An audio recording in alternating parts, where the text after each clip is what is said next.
to New York.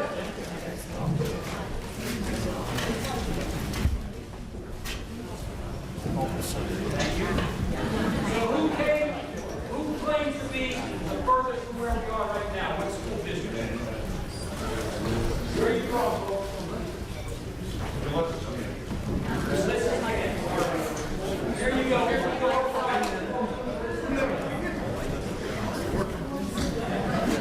Anybody thinks you're further away than you live to? You live in Colorado. You need to have it. Yeah, you live in All right, so I mentioned earlier that we're trying to have an academy match up with each of our departments. We don't have one for a foreign language department yet. We do have one for art department, for the Arts Academy. Again, partnership with the college and the local playhouse. These kids have basically an experience of doing summer stock. We're in a very short period of time. You have to put on a performance, which includes everything from auditions for the partners, who's the lighting, putting out the promotional material. Some of these kids are already involved in our theater arts program.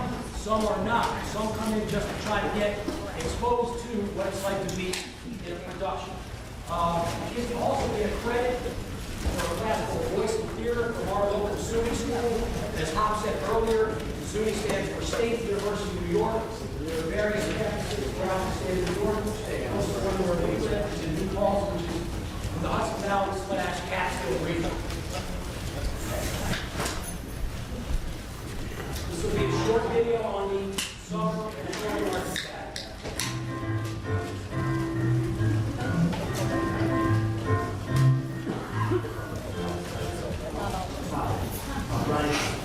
I'm the director of the Performing Arts Academy. It's a lot of work. Not just work. The students will also do an awful lot of learning. They learn about themselves. So that the next time that we have this provide a short for me or a short for anybody, they go in stronger and knowing where they have to work in order to get themselves up to the level and accepted in other areas. Basically, what we're trying to do is give the children the best and closest experience they can have to a full summer style production. What it's like to have to do one show in a really short amount of time, the intensity they need to have.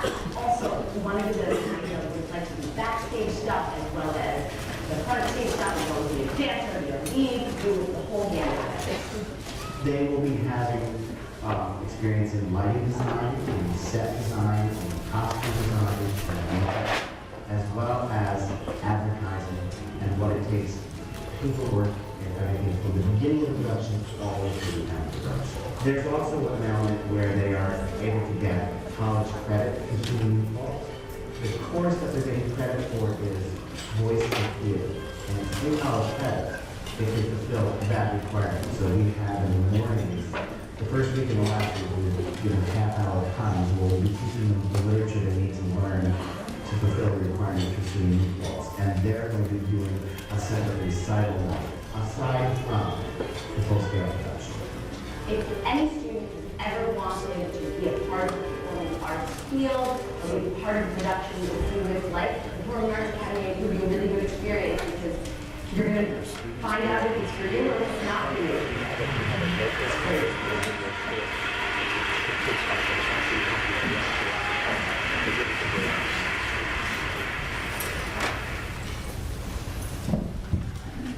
So just in the last 4 years, there's been more productions than this, but this is an example of what the kids have put on. They do 2 shows at the end of their 4 weeks. They do a Thursday night show, and then they do a Friday show right after the Leadership Academy graduation. The program that I run, we graduate on Friday morning. We're usually done by 11 o'clock. We try to send the kids and their families straight to the production that the Performing Arts Academy carries out. Every show that they do for the last 5, 6 years, everyone is sold out. The Thursday night show and the Friday show. Some of those kids then stay in the program, become some of the lead roles in the bigger school year productions. Some say, hey, I tried it, I'm really not into theater. They get their credits and they move on. It gives them a greater appreciation for all the work that goes into putting on a live performance.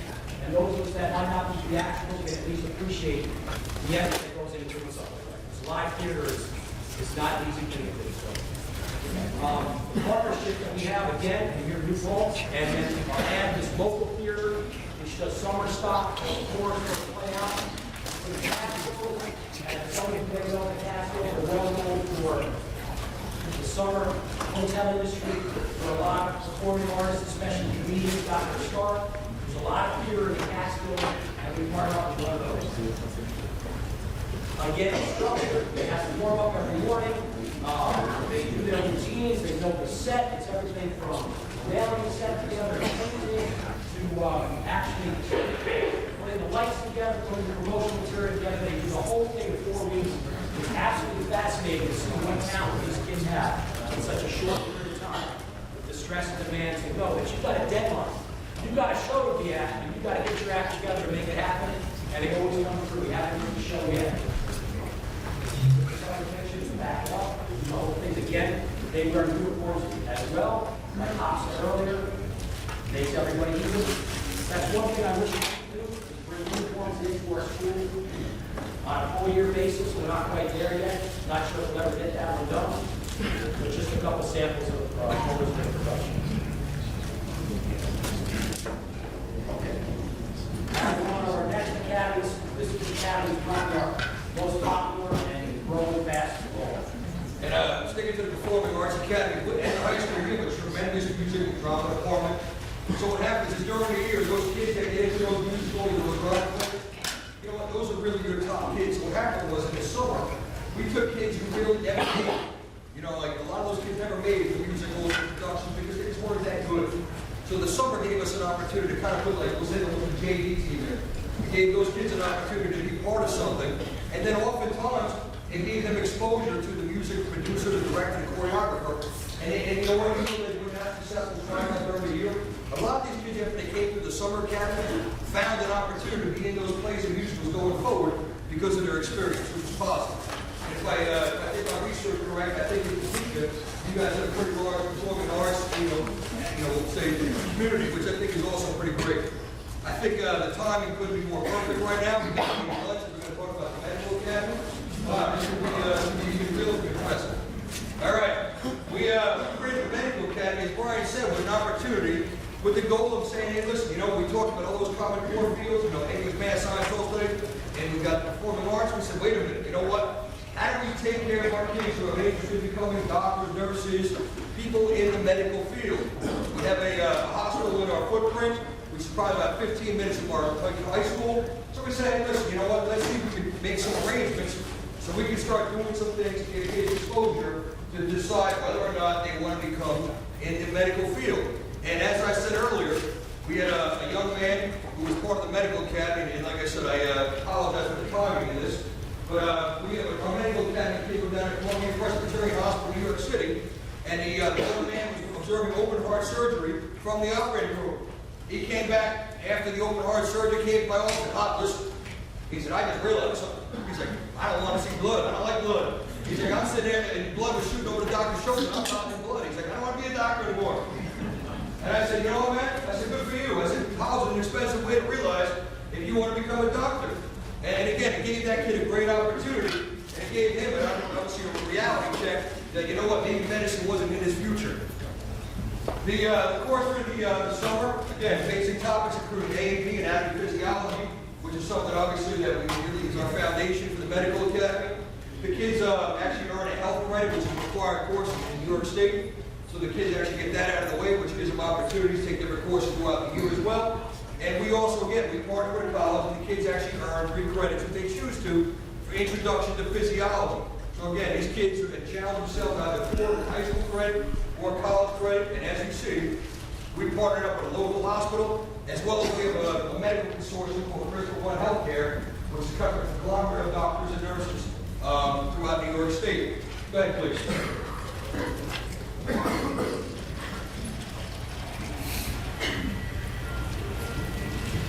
We created a 4-week academy, and the academy is designed to act as if we have 4 years of medical school. The academy is open to students that are entering their sophomore, junior, and senior year, and the ones who are entering their junior and senior year can also get college credit through Dominican College. In addition to that, students have the opportunity to get certification in first aid, CPR, and AED. So each week of the academy is like a year of medical school. For the very first week, we're doing a lot of anatomy and physiology, heavily involved in dissection. And then as we move into the second and third week, we're going to be moving over to the hospital. At the hospital, we've got many doctors from Orange Regional Medical Center and from Crystal Run Healthcare who are actively going to be instructing our students. All different types of medical disciplines: endocrinology, urology, orthopedics, radiology. It's less about being in the classroom and more about learning in situations where you can really get a feel for the result. When people think of medicine, they think of doctors and nurses, but there's a whole society of people out there that also, the laboratory, respiratory therapists, physical therapists, just exposing the kids to all of that, just letting them see, what goes on in a hospital. Clearly, we can't instruct on all orthopedics in 2 hours. We give them a general overview of what orthopedics might be, then focus it down to just one joint, for example, the knee, and then the instructor would talk about some of the ailments that he might be seeing in his practice and how we go about diagnosing those particular ailments, what kinds of tests might we be doing, to give them an idea of what it's like to do the whole body, but really focused in on one specific area. We're assisting them in figuring out what they want to do for the rest of their lives. We're going to help them make decisions about colleges, majors. It's going to be giving them a tremendous amount of information which they can draw upon.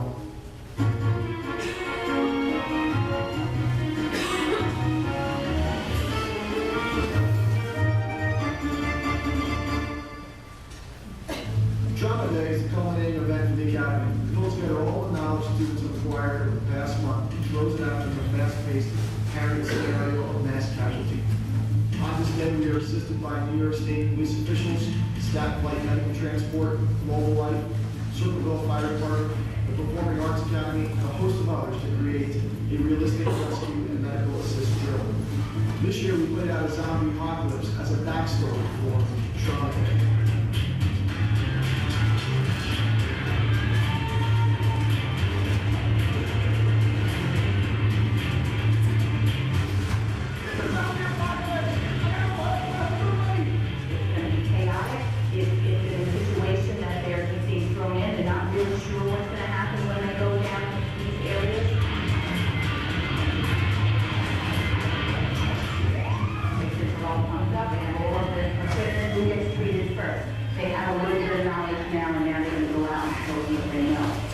Medicine is always growing. And all of that's going to require more people who are providing services.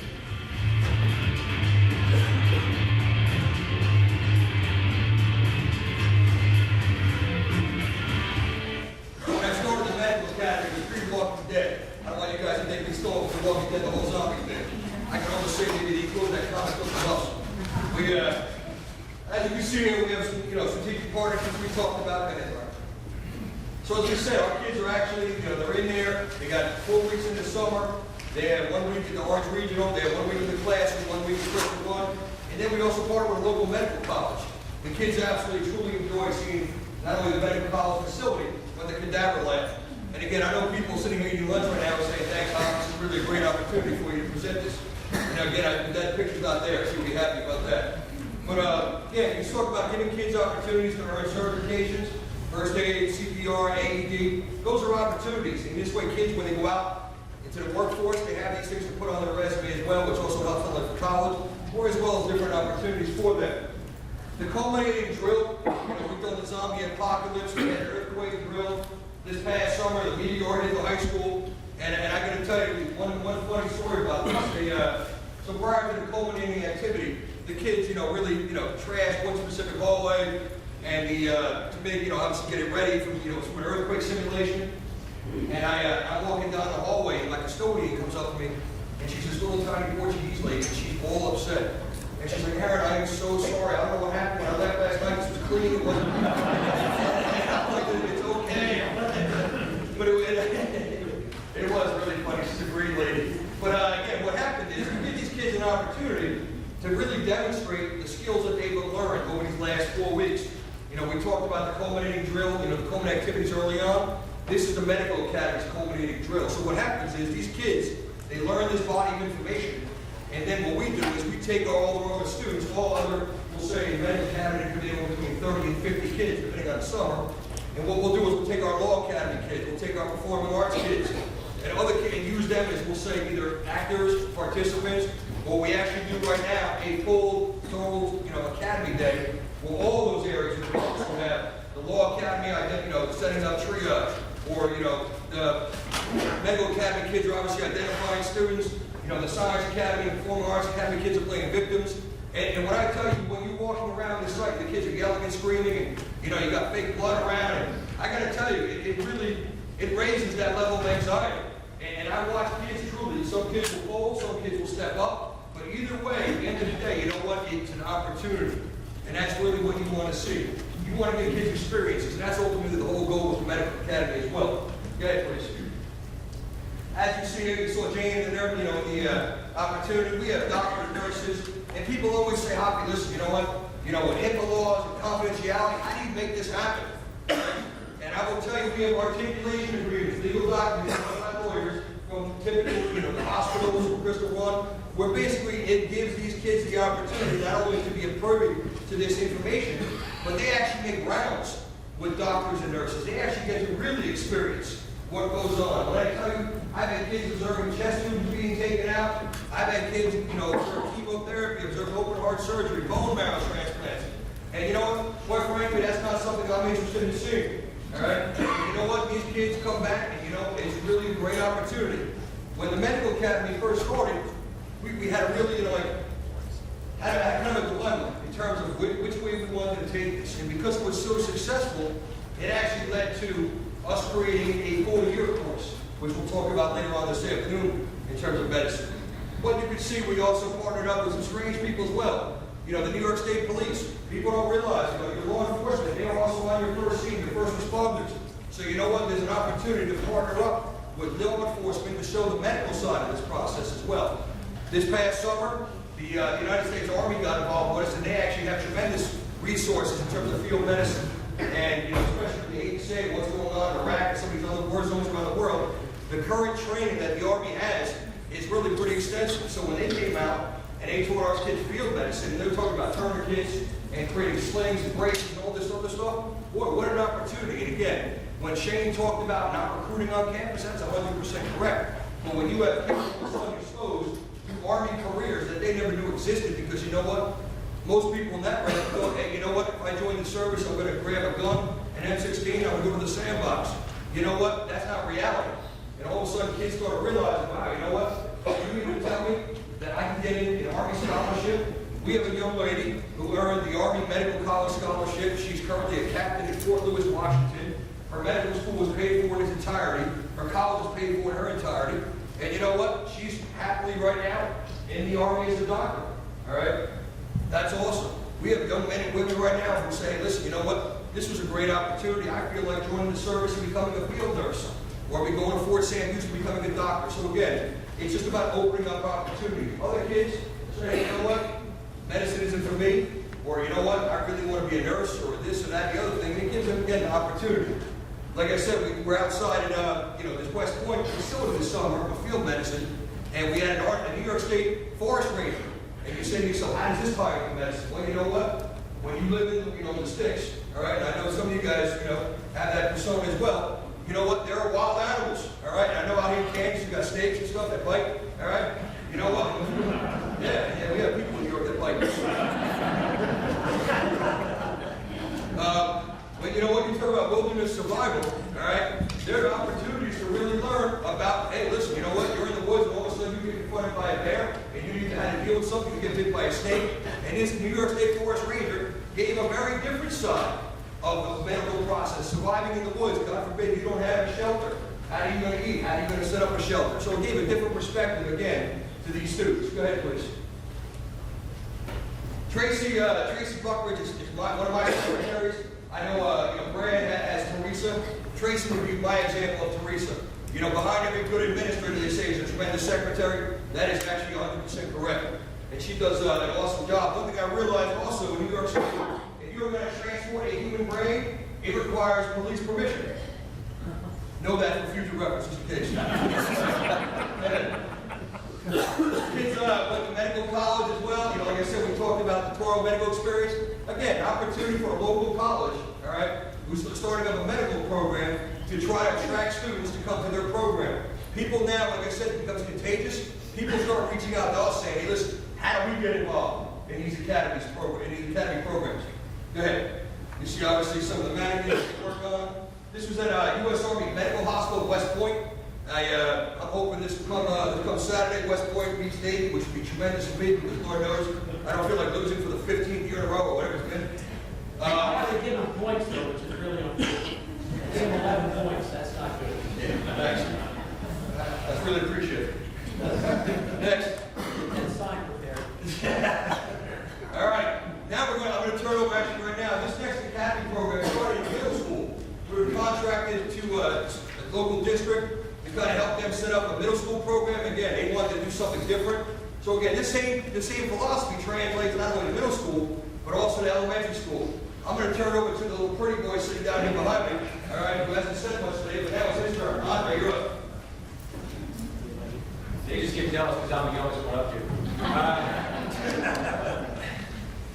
In Port Jervis, that's a town from us that's about 25 minutes away from us.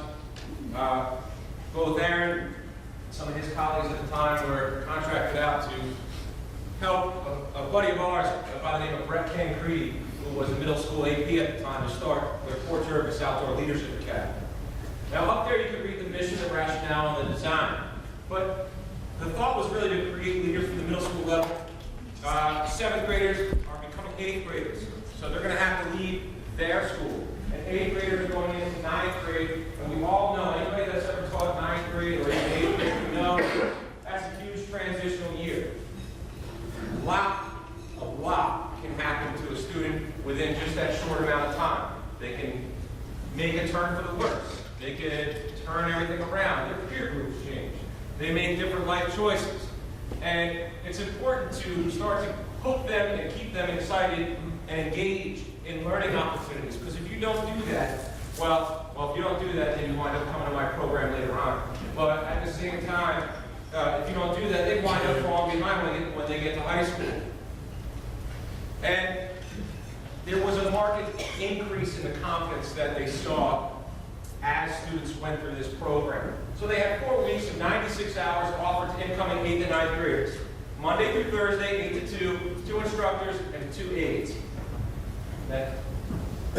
Here are some pictures of some of the activities that they took part in.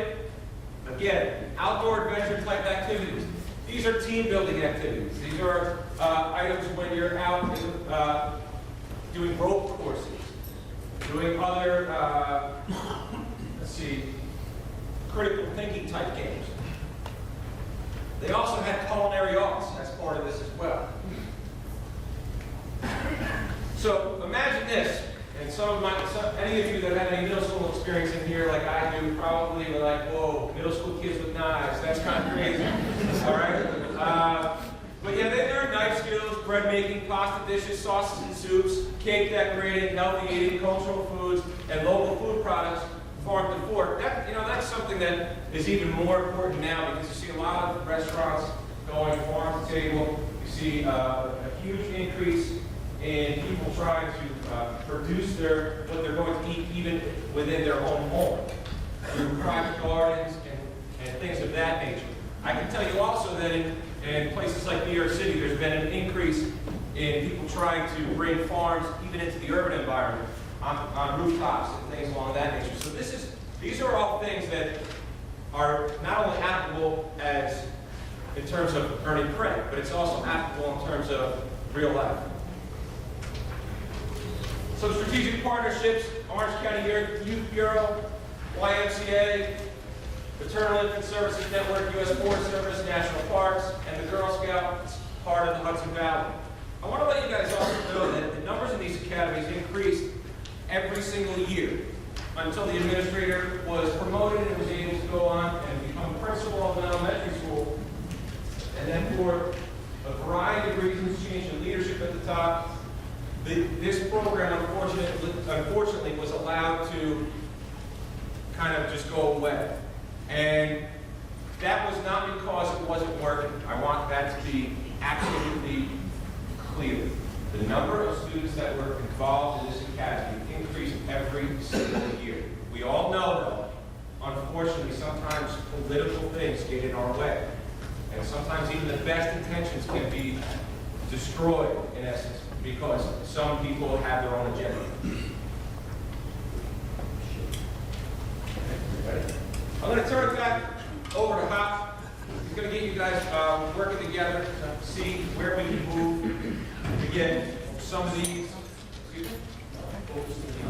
yeah, our focus is going to be on the Summer Academies, and we'll see where maybe you guys in your regions can start to put some of this stuff together. So, when we talked earlier about the education kids, so when I knew we were coming out here, I met with our Excelsior education, and I said, guys, listen, I said, I'm doing a presentation to my colleagues at Kansas. I said, I need a graphic organizer. I said, I want to do something to give these participants an opportunity to work together collectively, all right, to possibly determine if they want to create a summer academy or an Excelsior program, or when we talk about stars and great talks about a little while, in their district. So in your folders right there's two documents. One is a graphic organizer that starts and I created an academy program, all right, front back. And the other one is some questions, Summer Richmond Academy, Excelsior Academy. The first thing we're talking about right now is obviously summer. We spent the last several hours giving you guys perspectives on 6 different summer academies. I asked Brand specifically to break you up in terms of regions because as you referenced before lunch, you know what, even though Kansas may have diverse districts in terms of size, geographic areas, rural, urban, etc., you know what, there are still opportunities to work collectively in your regions to create something of this nature. So what the goal would be now for the next, let's say, half hour, would be to actually, you guys can work together because hopefully there's people that are in your region that you may not have met with yet, or that have ideas that you could certainly support with. And the goal being, I kind of wrote down some of the questions of things maybe you want to ask, some things you want to consider, some things you want to talk about. And then once we get back together, we'll kind of pull it out to the large group and determine maybe there's some things that we can build together regionally or even initiative as a state. Any questions before I turn you guys loose on this one? Wow, you guys are awesome. All right, let's have some conversation.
around and talk to different tables. I thought the conversations are really positive. What I'd like to do right now is give you an opportunity to ask questions that may be of benefit to the whole group. You have some specific questions, we're more than willing to answer it. And then what's going to happen is we're going to move on to our next part of this presentation, which talks about our alternative program. As I said earlier, I'm going to go through a quick statement, then I'm going to go back to you guys. Our high school graduation rate started about 80%. The Academies, the summer program, I would tell you probably took us up between 87 and 88%. And we kind of plateaued at 87, 88%. Once we realized the success of that summer model, we turned it over and said, hey, listen, we have an at-risk population that we really don't do a good job servicing. And these are our kids that are dropping out. These are our kids who probably need that structure and support more than anybody. And that's going to be our next piece we're going to talk about, and that's Andre's piece. From there, we're going to get into what we saw success with Andre's Academy, with that at-risk population with this model. We said, listen, how do we take this now and say, we have our high school seniors, all right, who leave early, come late. We want these kids to have experiences in job shadowing and field work. How do we create full-year academies? So that's kind of the rest of the structure of the day right now. But let me kind of give you guys an opportunity to ask some questions about the summer, and that will lead into a conversation ultimately about alternative ed, full-year academies, and then funding opportunities. Any questions? Good, sir. So if you're going to start in one place and say, this is where we're going to start. Where is it? And you know what? This is going to sound a little strange, but I would tell you, you need to really look within your own region or your district. And I'll tell you why. Everybody has a different region, different supporters, different local, we'll say strategic partners, or different guest speakers in your area. So what I would tell you to focus on, and that's really the part of these conversations. Right? You look around, you engage your community in conversation, your leadership team, and you say, listen, what do we have in our area? What is the resource we have in our area that we can use as a theme to create these academies? So, you know, when you look at Kansas, you know, on that graphic organizer, obviously you guys have significant area in aviation, agriculture, energy. You know, those are areas that, quite frankly, are really specific to Kansas. So you may be in an area of Johns, you know, of Topeka, and you say, listen, you know what, we have a grand performing arts program around this area. That could be a tremendous opportunity to start. Or if you have a medical hospital near you or a hospital near you, and you know you have a population in your school district that says, hey, listen, you know what, we really could benefit from a medical academy. So I don't want to sound evasive by not answering it directly, but I think it really depends upon your region and your resources in your area, which would best govern what you decide to start. Okay, next question. You guys are like my high school faculty. I say to the guys, hey, listen, I know a question, we'll leave it. I have a question. Yes. What are the medical ones that you talked about, medical academies? Yep. So they have obviously college credit. But some of these college credits, are they doing additional work beyond the 3 weeks academy? No, it's actually, it's in that class. It is, it's embedded in those 3 weeks. So students who choose to take it for local credit will obviously do one set of standards. Students who are choosing to take the classes for college credit will do additional work defined in those programs. So I'll give you an example, like performing arts. You know, when you think that's performing arts, it's, you know, do something different. Those kids actually showed up an hour earlier daily, and they had to do a recital on, for voice and theater. So they did research on, you know, either music or something. This last year was the 1920s, and they had to do a whole bunch, you know, of information about that. And then they did a presentation about it, and then they did everything else associated with the Performing Arts Academy. So it's just an additional layer of work that's provided. Then is there a fee then? Is there college credit? There are. So what you see actually in that folder that I gave you guys is a bonus, if you don't mind, ma'am. This is kind of our Summer Academy brochure. What we'll do is we'll send this home to parents, you know, with our open house mailings, etc. And as you see here, we charge our students a fee. As I told you, our programs are predominantly self-funded. If you guys are lucky enough to have districts that can support, you know, monetarily, terrific. If not, this is just a recommended tuition statement that we started with.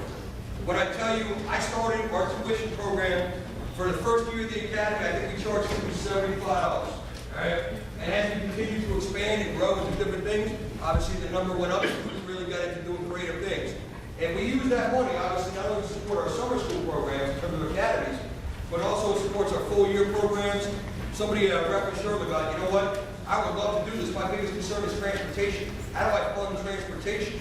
And again, that comes all out of this one big pot. When we talk about funding opportunities later on, you're going to realize that there's tremendous resources in your community that you didn't realize may have been open to you prior to this.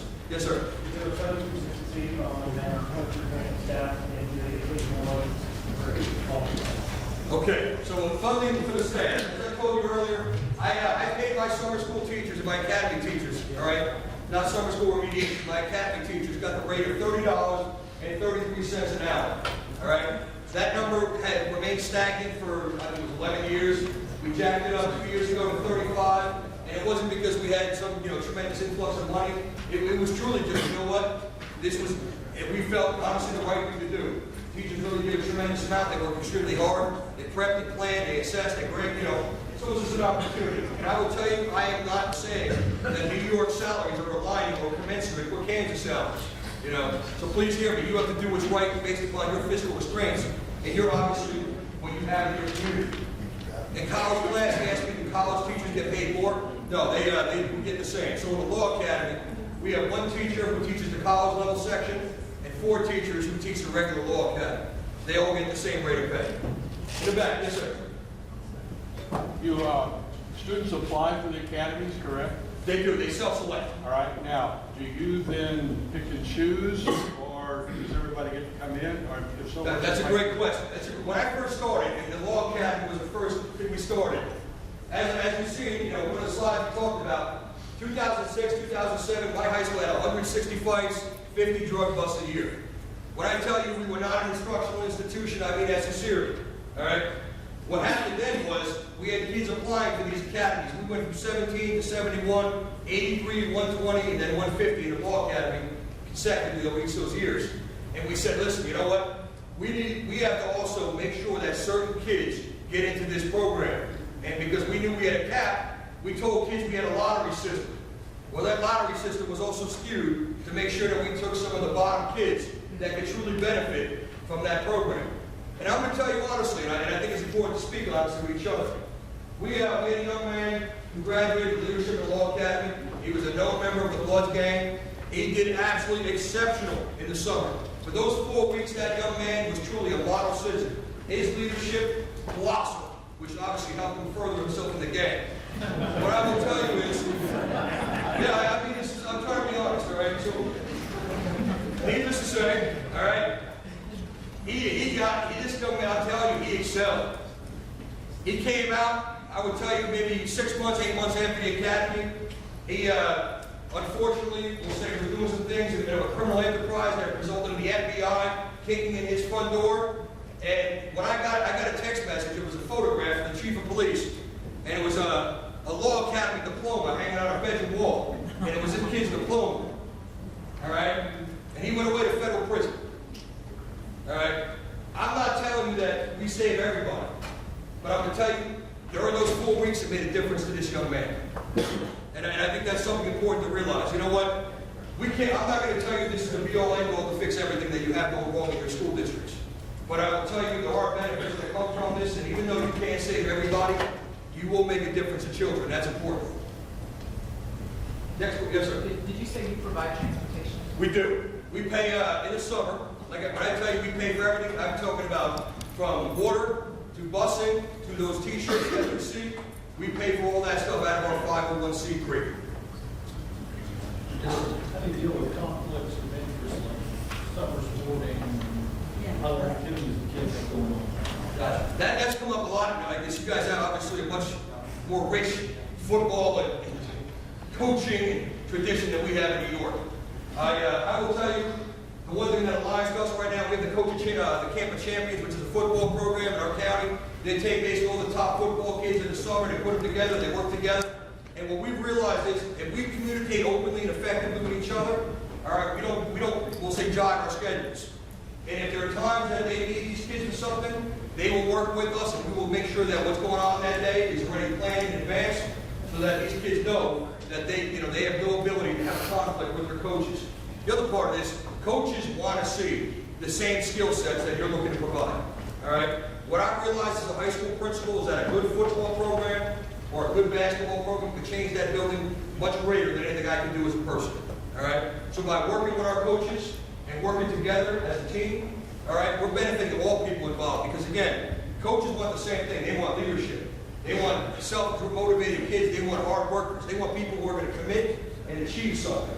So at the end of the day, us working together, they see that. Kids see that together, they see that as positive. Let me add something to that real quick. If you get this rolling after a couple of years, the families will understand the first few weeks of July, we're not going to plan our vacation. Or that's not, we're going to go away to camp. So the first year or two may be difficult with those conflicts, but if you can establish this as a positive part of your school culture, the families will adjust to it. And like Hop said, we're always flexible, especially if it's an athletic or an academic endeavor that the kid has to go to and maybe miss some of the academy. So just keep that in mind. Once you get it established, the families will adjust to it. In the back, listen.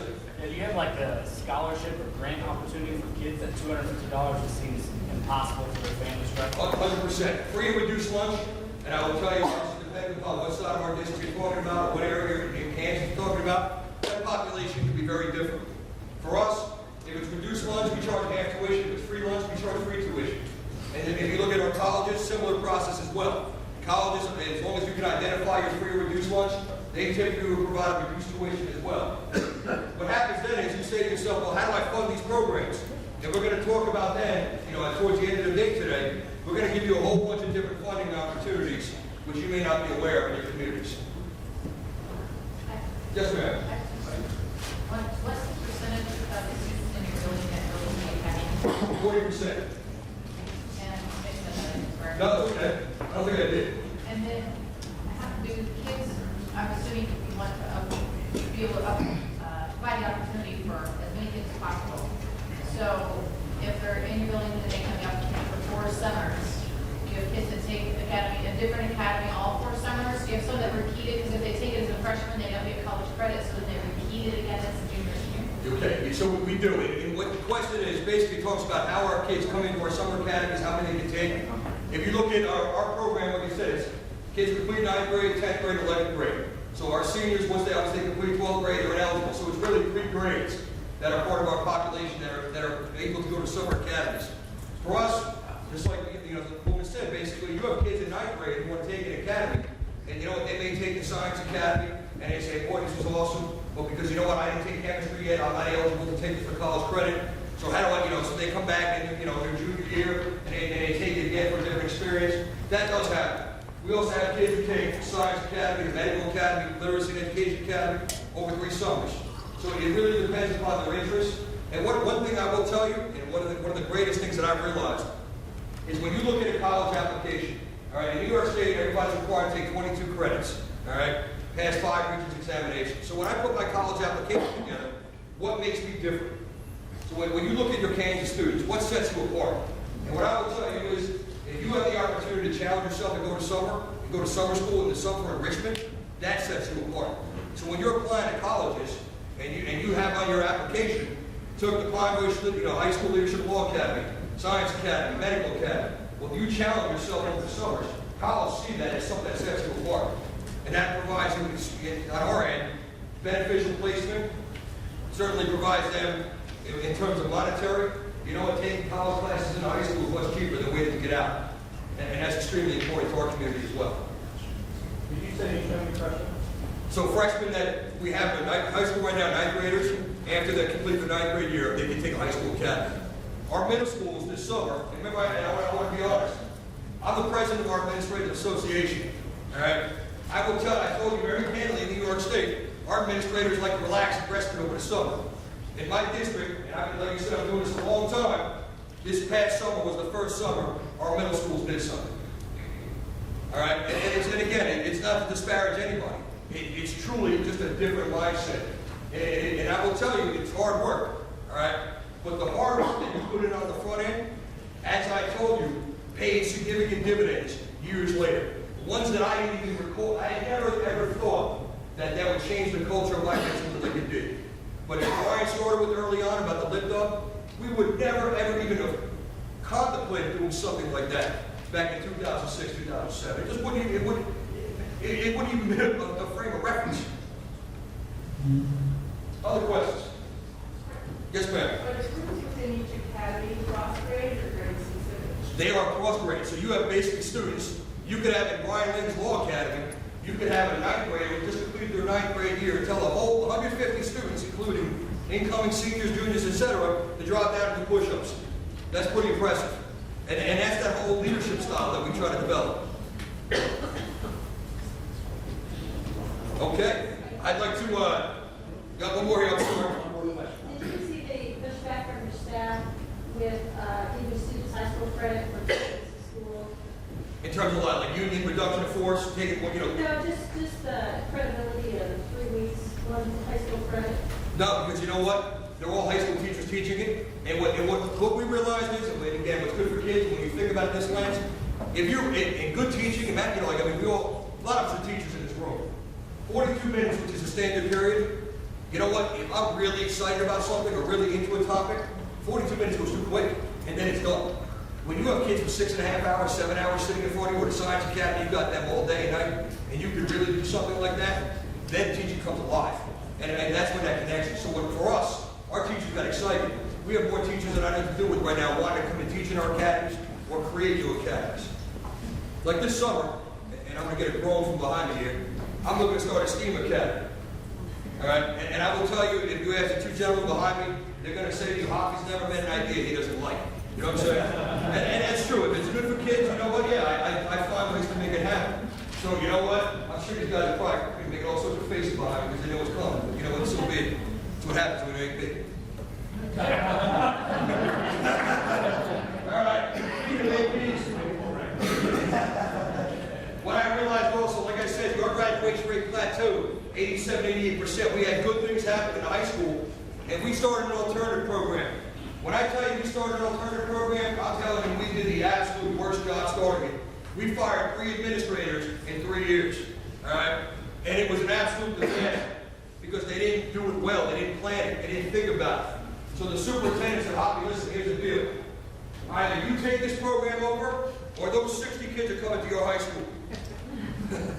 Yeah, in New York, we don't do things collaboratively.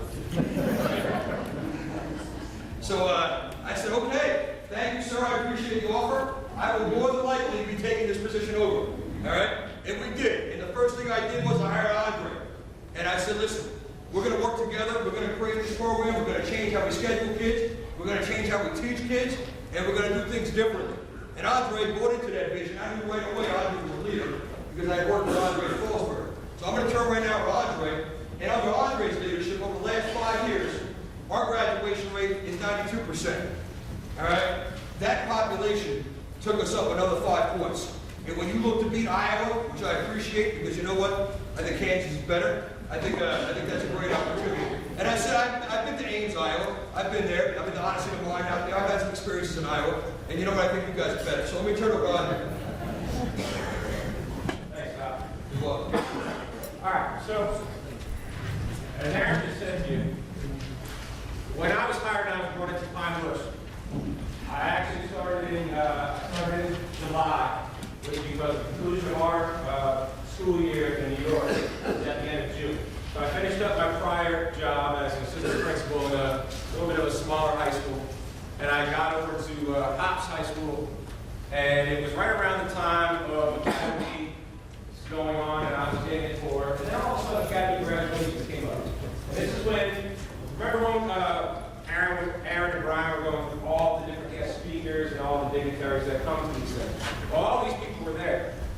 And Aaron, being himself, did not want to put any pressure on me whatsoever, introduced me to all these people and said, this is the guy that's going to turn that program around. And just so that everybody knows, it had kind of become the bane of the existence of that little village of Pine Bush. Even though it's a big high school, the alternative program at the time, which is really a program for at-risk kids. And that's what we're talking about now. We spoke about enrichment opportunities. We're going to speak further about some more enrichment opportunities that happen during the school year.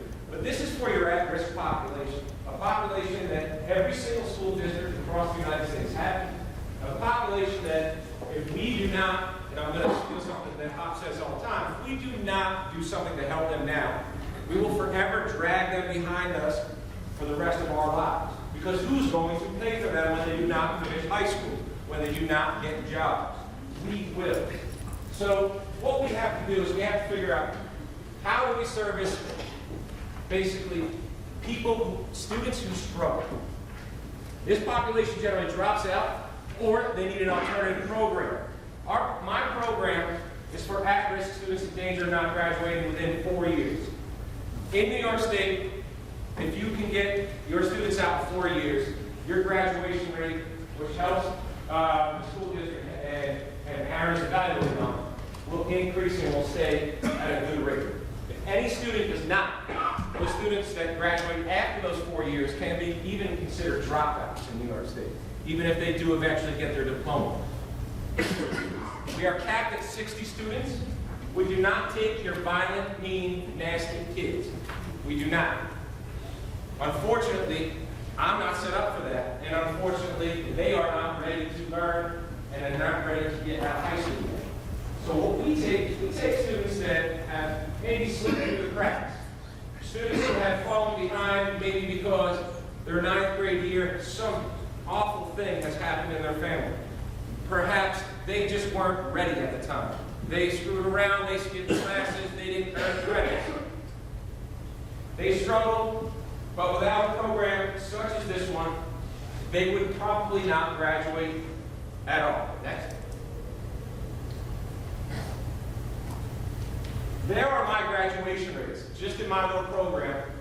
I only have the total number of students that were eligible to graduate at that point in time. When I first entered in 12-13, we got 17 out of a possible 30 to graduate.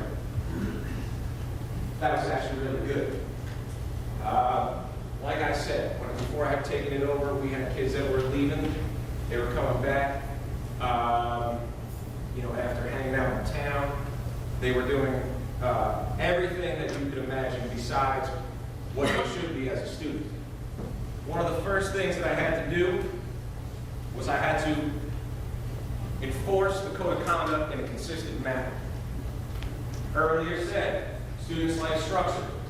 Structure was not there. Structure had to be brought. I wasn't a jerk. I wasn't mean and nasty. I talked to them normally.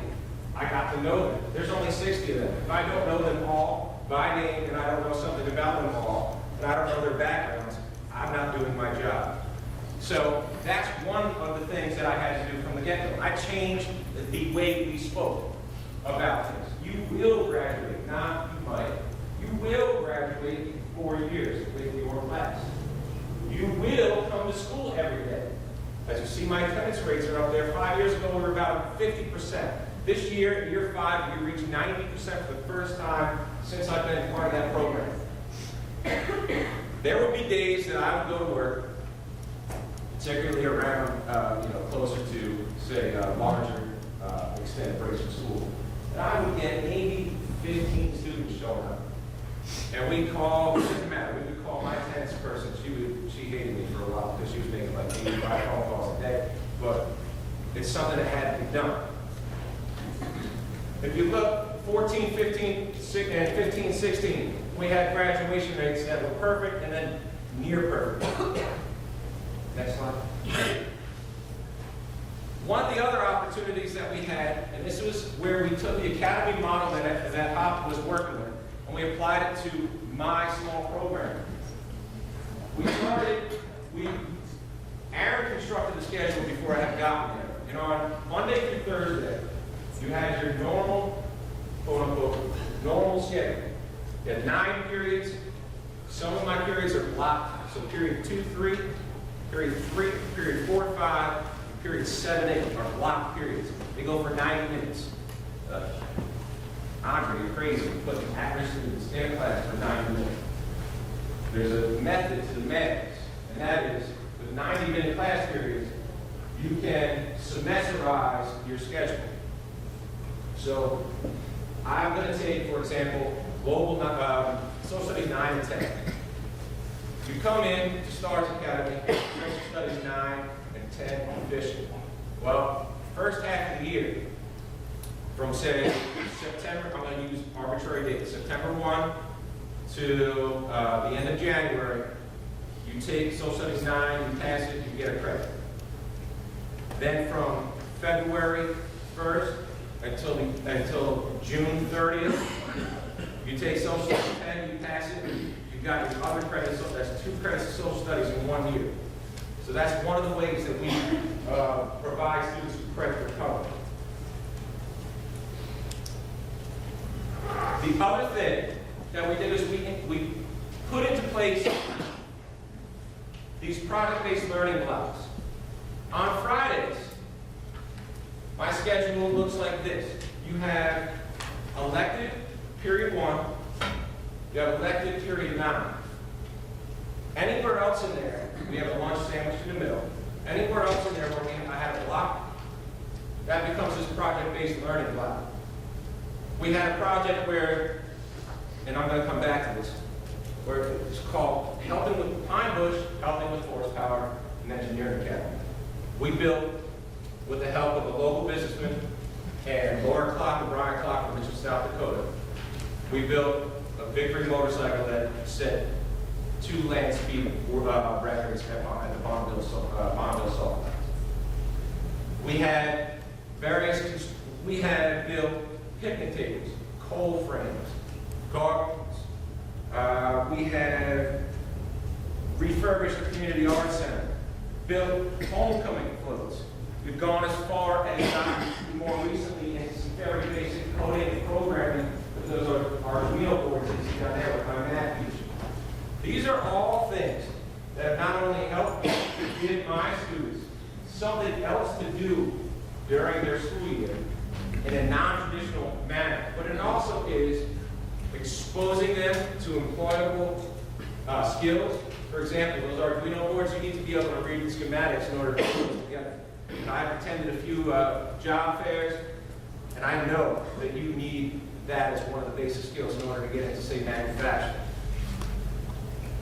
We also use them to support some of the major subject areas. That humans and the environment, that's my science teacher. ELA, that's my English teacher. That stands for English Language Arts. Okay. All right, now let's get into the motorcycle project. What we also needed was, as Stars is being relaunched, we needed a way to kind of kick it off again. And we were really looking for a way to get the students behind it and get them excited. And at the time, I was getting real nervous because I thought maybe these Friday project-based blocks weren't working. So I took the time and I brought in every single student in my program and I sat down and I asked them some questions. One of those questions was, what do you think about Fridays? Do you like the current structure? The second question was, what would you like to see us do on Fridays that we're not already doing? Well, really, to be honest, I thought that all my students, most of them, I thought were going to say, nah, I don't really like these Fridays. Just get the school thing going and then let's get out of here. Well, to the T, every single one, 59 out of 60. 59 out of 60 said they liked the Friday program. I said, okay, that's not going anywhere.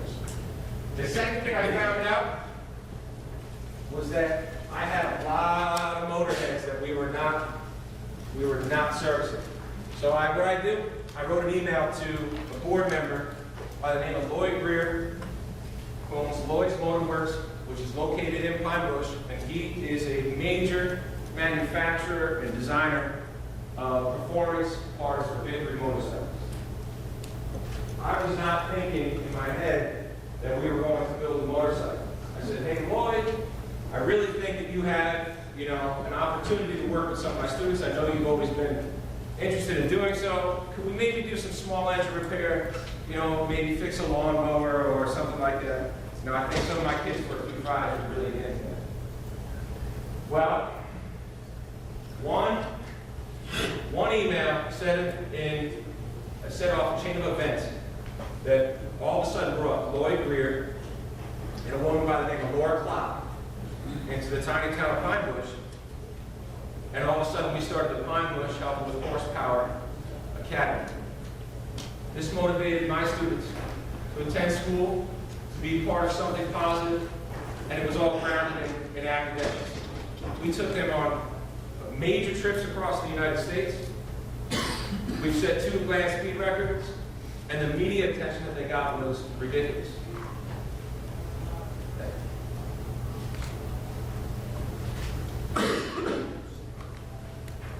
Short video of what I'm talking about.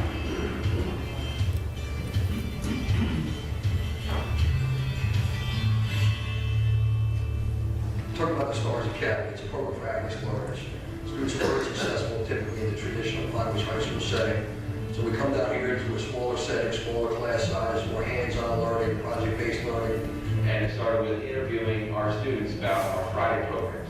What they wanted to see was a little bit more choice on some of the things that they'd like to do. One of those things was working on engines and motors. It started with one email to Lloyd Greer, owns Lloyd's Motor Works in town. He said, maybe a couple of Fridays, maybe we'll repair a dirt bike, something like that. Some of the kids will really get into that. And they were thinking a scale of this big, and I was thinking a scale of this big. And they didn't think that what I had in mind was actually going to come to fruition. And I felt that if we're going to do this, we're going to do it big, and we're going to do it right. Lloyd had heard of our bike and build program through Helping with Horsepower. We all started talking, and next thing you know, we have started up the Helping with Horsepower Engineering Academy. Generally, through our Helping with Horsepower bike and build program, at-risk and troubled youth are working on a motorcycle to customize it and then raffle it off. It's a little bit different with this program because the kids are actually working on a race bike that they're going to take to the Bonneville Salt Flats to race. We've incorporated history and math and geography and everything else into this particular program. Not only do we get to share our passion for motorcycles, now we get to share our Bonneville experiences with a group of kids that are really going to get a trip of a lifetime here. There was some excitement with the typical motorheads that were, the big supporters. Surprisingly, the girls are the ones that excel the best they can as far as their mechanical ability. And they all learn a certain skill set, from welding to fabrication to even some paintwork.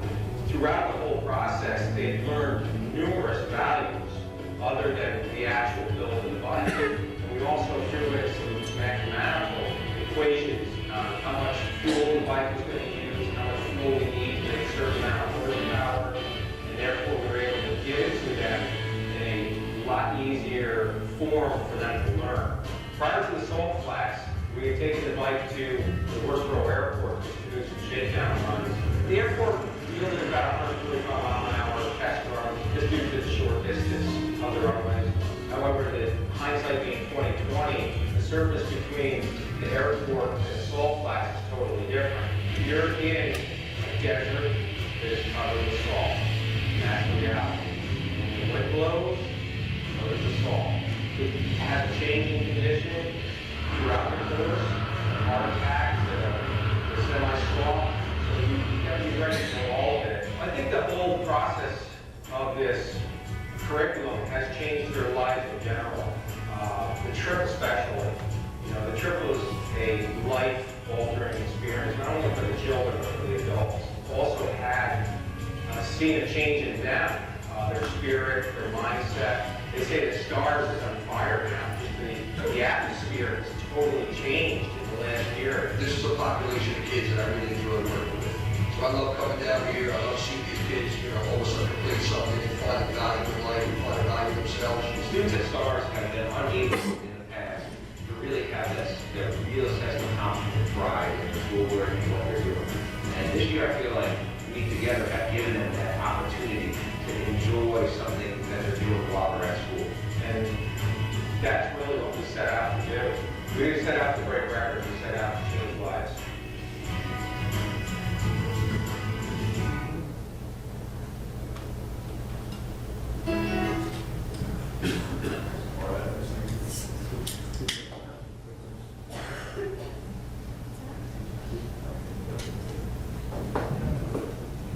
Please mess with that. Let me just, so for those who don't know, the Bonneville Salt Flats are right on the border of Nevada, Utah.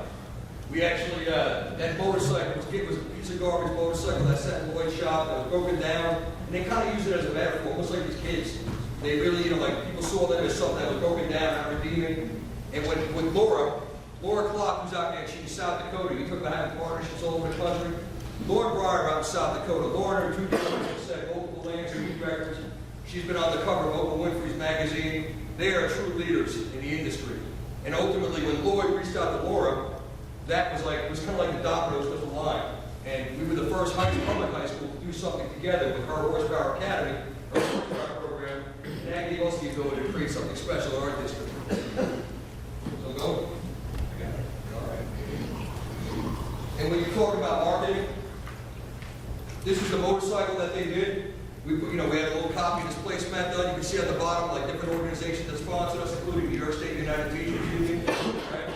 And ultimately, people, like you said, this just hangs all over the place. You see Geico motorcycle? You know, these are people who gave back to our community, gave back monetary resources to support these kids in their cross-country trip, which was absolutely awesome. And you talk about a population of free and reduced lunch, Andre's school is probably 80%. All right. Sorry, I took a second there, but I really wanted to bring up this picture of this young man here. 2 reasons. Number one, he graduated from the Law and Leadership Academy first. That was the first academy that he attended before he had come to the STARS program. And that's really kind of where this young man's turnaround in his life began. The young man's name is Jules. Okay? Jules was a gang member of La M, and he had been a member of that gang off and on since the time he had lived in Manhattan when he was a young teen.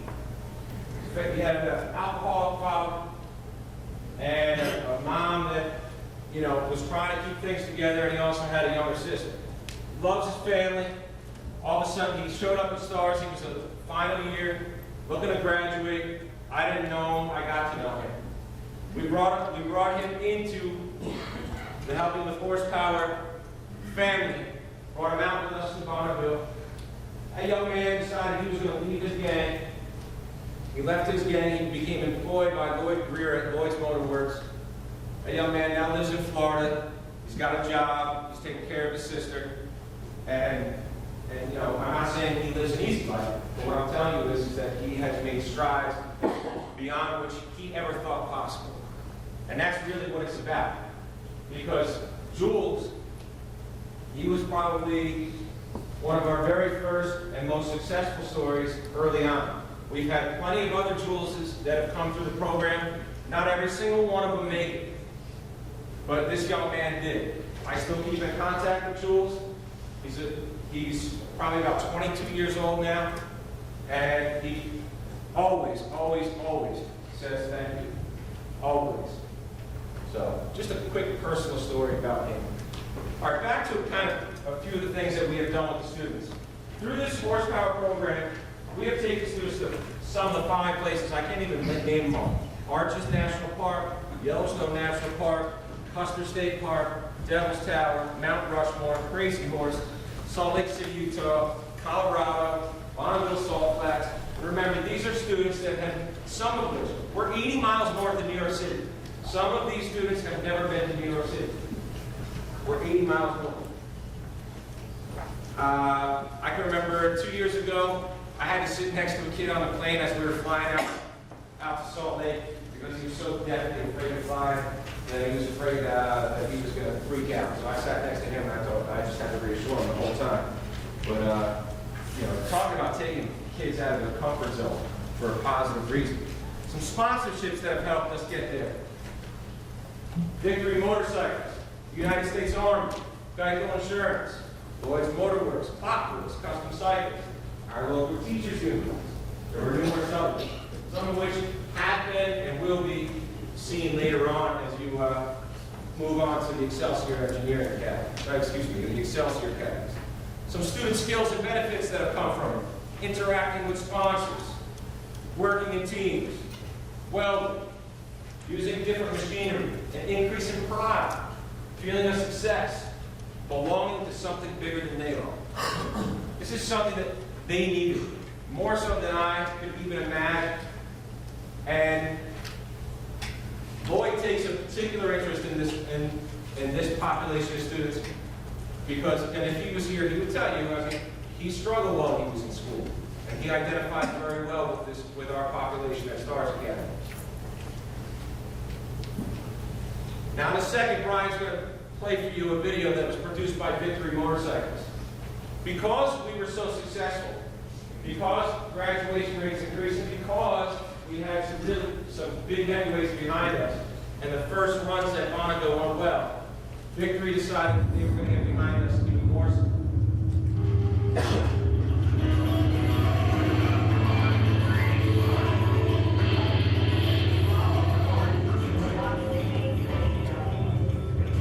Summer break usually flies by for students, and then it's especially true at Pine Bush High School in New York's Hudson Valley.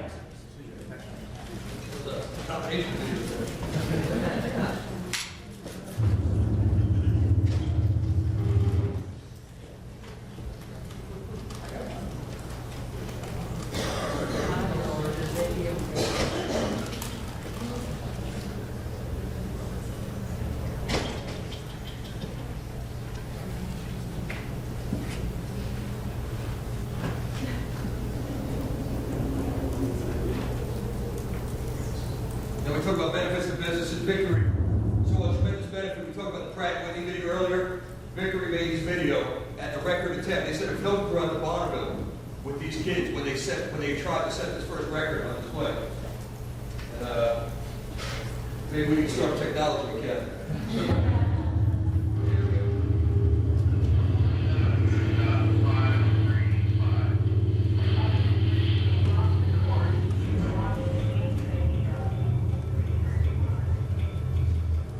Everybody knows this is the mecca of speed. And the fastest you're going to go anywhere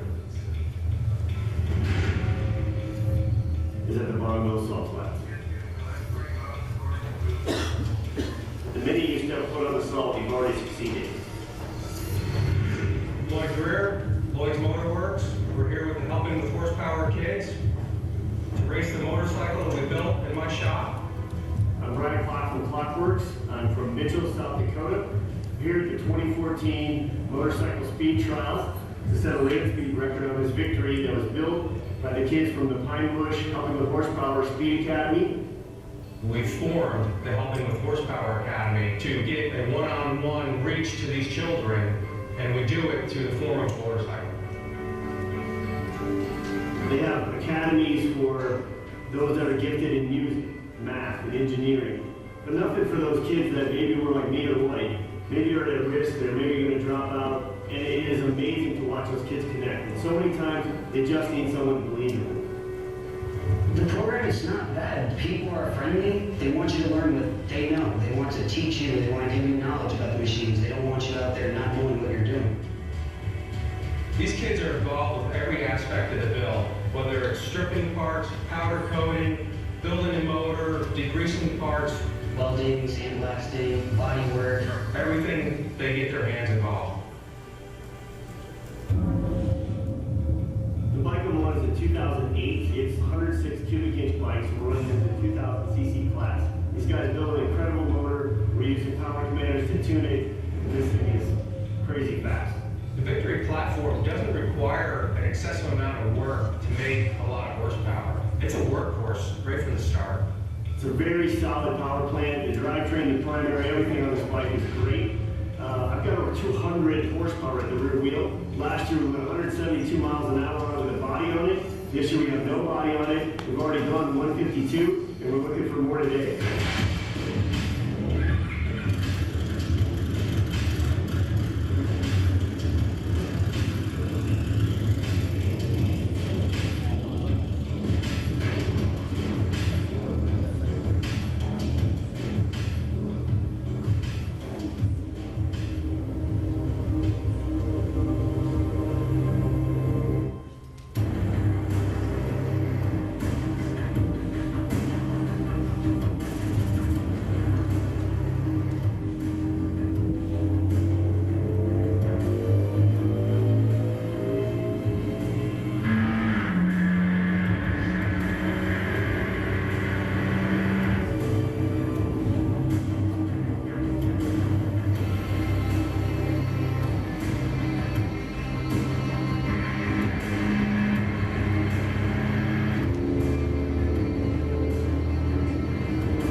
team that we've assembled here.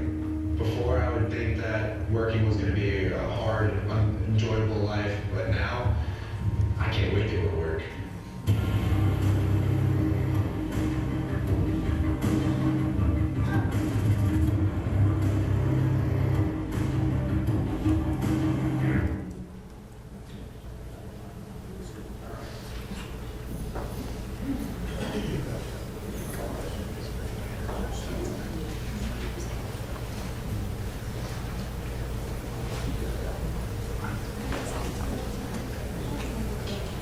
So right here, after we set a record, my students, along with a couple of the what you're going to see soon, Excelsior engineering students, were invited to go down to the International Motorcycle Show.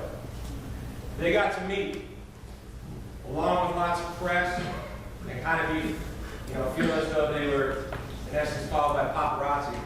They got to meet a three-star general, right over there, the Geico, one of the head PR ladies, and then there's Lauren, Ryan, Lloyd, and then those are students, and that's a victory model. They were excited about that too. All right. Without the opportunity and without the support and help from the outside for the people who believed in them and believed in the program, that would have never happened. All of a sudden, the next year, we get donated to us from Victory Motorcycles a brand new 2015 Victory Cross Country. And that Victory Cross Country is what you see right there.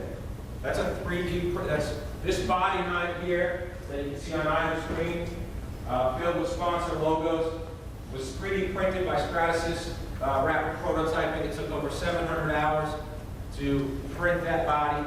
It's the first fully 3D printed motorcycle body in the world. It did not get a chance to run last year because track conditions would not allow it. A couple modifications have to be done from what I understand. It's going to happen this year. So we're going to give that another opportunity to set get another record. They're looking for 200 miles an hour. So just real quick, in case those of you that don't know much about land speed racing, as I didn't when I first got into this, you have to do 2 runs. You have your initial run down and your run back, and then they average both runs, and then that becomes your time. All right, real quick, I'm going to go through the student success profile that we've created for this program. Not the horsepower program necessarily, but for Stars Academy.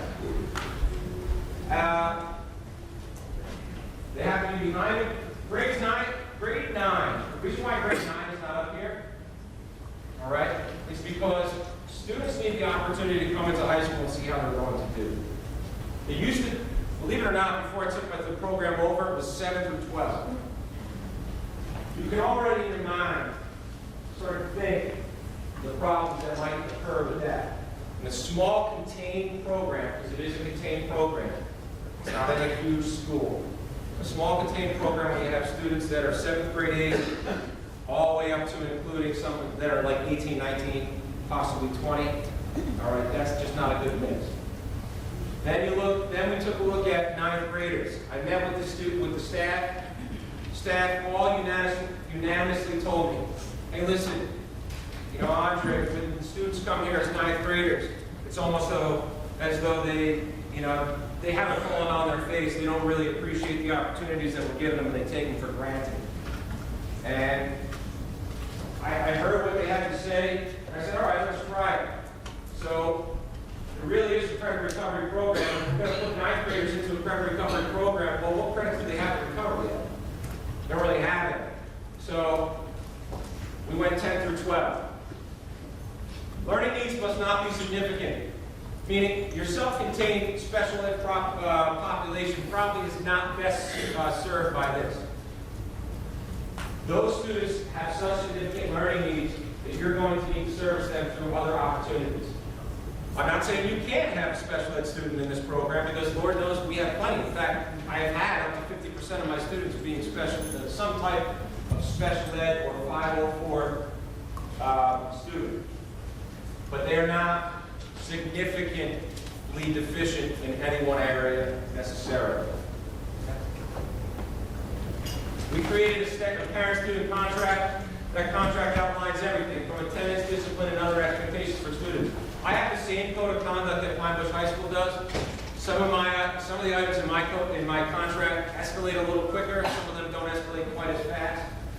I outline all this to the parents and to the students in the intake meeting that you see up there as well. We go through the whole contract, the schedule, the expected date of graduation. I explain it, answer questions that I can answer, both parents, students, side. We move forward. I said earlier, I was talking a little bit about my schedule. Semesterized block schedule.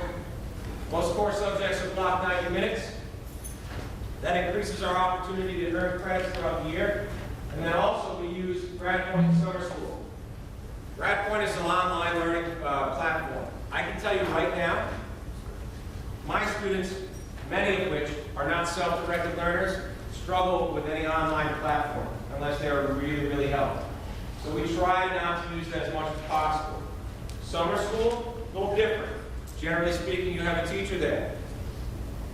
They're in front of them. I was explaining to another table earlier today. You have students that are already now coming to school, that are struggling to get out. Why wouldn't you use summer if you have that as an opportunity? Yeah, I get it, it's 6 weeks. Yeah, I get it, it's bare minimum. But when you're talking about elective opportunities or getting that one last English credit out of the way, and that means that student gets to leave there with a diploma, rather than bringing them back for either an entire year of instruction or a half a year of instruction. Well, those students that are in my program don't have grit. That's one of the major issues. They don't have staying power. All right? So they struggle mightily with that. They see an obstacle, they shut down. So we have to help them move through those obstacles, and we have to help them find successes. It's a daily battle, it's a daily struggle. I'm not going to tell you that my students are all angels. They are definitely not. My phone was blown up before with a few things. All right? Nothing major, but just realize, it's not like all of a sudden we have some utopian educational society. Finally, there is a relationship between some of our highest achieving students at Pinebush and some of the most students who struggle the most. And there's many reasons to point this out. One is, there's a lot of people out there that don't think that at-risk students can coexist and work well with students who are very driven, heading off to college or to a good job that do all the right things. Well, I'm telling you right now that can happen. Because it started with the Excelsior Education Academy, which you're going to learn about shortly. And they came down and they would work with my students, sometimes teach them a lesson, sometimes they work together cooperatively with one another. And I would talk to some of the Excelsior students that would become stars when I would see them at the end of the day at the high school, because we used to be a separate campus, or when I would go upstairs, I'd say, hey, so tell me, what do you think? They're like, you know what, Mr. Spinelli, your students really aren't much different than we are. I said, yeah, you're absolutely right. They're not. They're just in a different place. They're just, maybe they've struggled for a year, but they have to come through, and they have to graduate just like you do. High achieving students working with struggling learners broke down social barriers and expanded then to working with the Engineering Academy. The Engineering Academy, just to give you an example, when we took our last trip out to Bonneville, I had one of the top 5 students in the class that joined us on that trip. He helped to design that 3D printed body that you saw before, and also simultaneously was teaching some of my students computer-assisted drawing and teaching them some of the other aspects. And my students were showing him how to do some of the nuts and bolts aspects of building his theories, putting together items on that motorcycle. So you saw a young man who was at Columbia. Young man who's at Columbia University, working alongside and traveling alongside, and was getting along with and made some friends with students who, struggle mightily. And if they go to college, they're only right now, their GPA qualifies them for community college or junior college, where they're going to go off into the workforce, or perhaps if they're lucky, they get themselves into the 21 service. Any questions?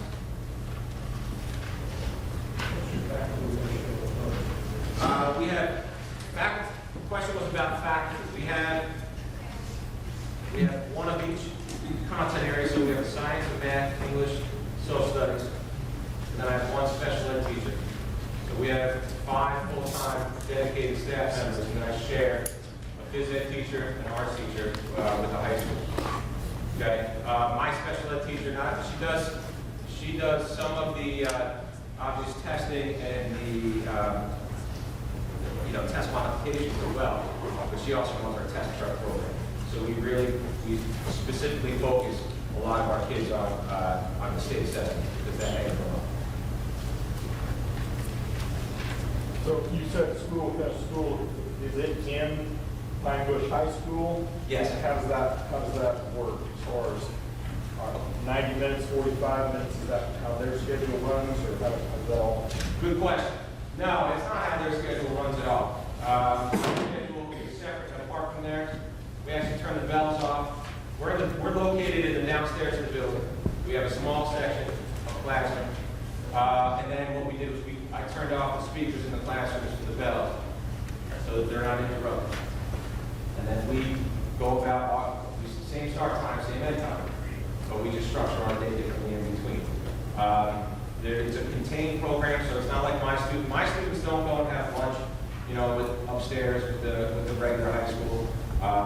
We don't go and take. We're not in phys ed classes with them. We're not in. It's done that way by design.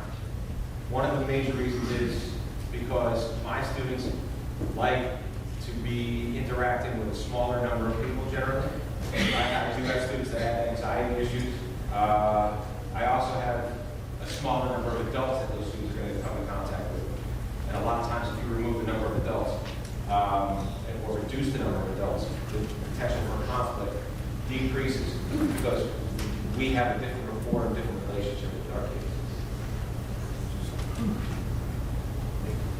All right, so here's what we're going to do now, folks. We're going to give you 10 minutes to accommodation of things. Identify maybe an at-risk group in your school or your community that maybe a program like this might fit for, or what that program would look like. We also want to give you the opportunity to take a break and get up and move around a bit. So we're trying to reconvene in about 10 minutes. And we'll go forward with our last section, which is the academy for our higher level students.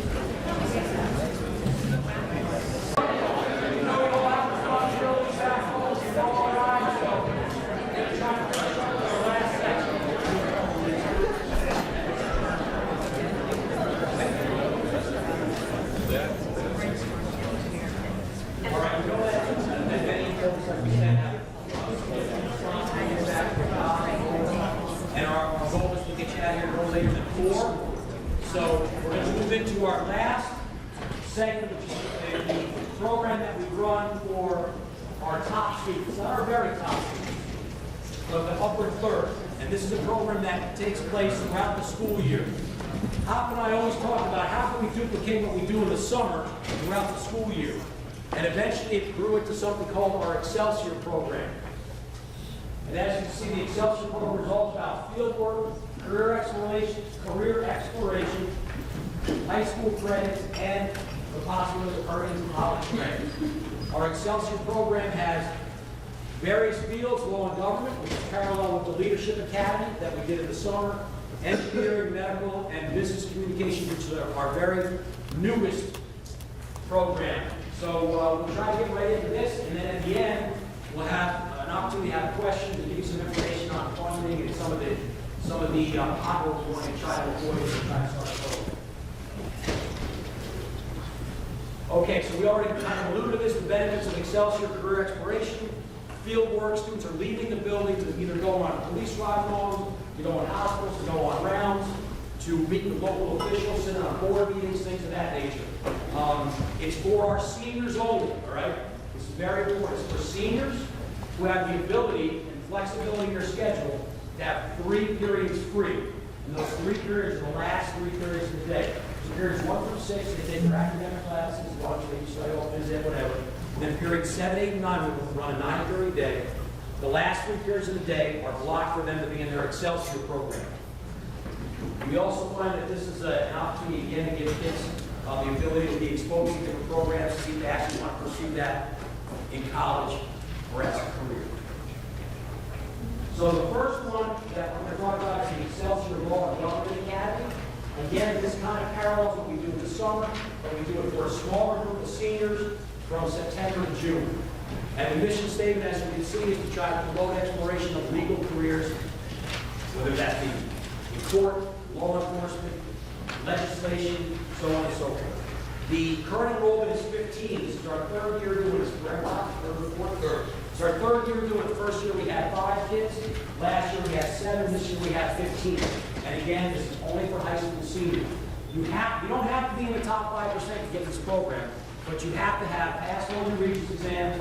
You have to have an 85 average in English and in social studies, because the academic work is not terribly demanding, but it is demanding, so we don't want kids to fall behind. That's why we have some prerequisite academic advantage for our Excelsior program. Okay.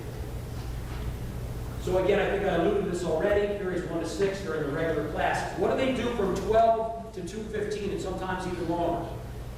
This is where the Excelsior Academy kicks in. So the kids report to a particular classroom. They have 2 instructors from the Law and Government Academy. They're certified social studies teachers. They will cover the content in their classroom on some days.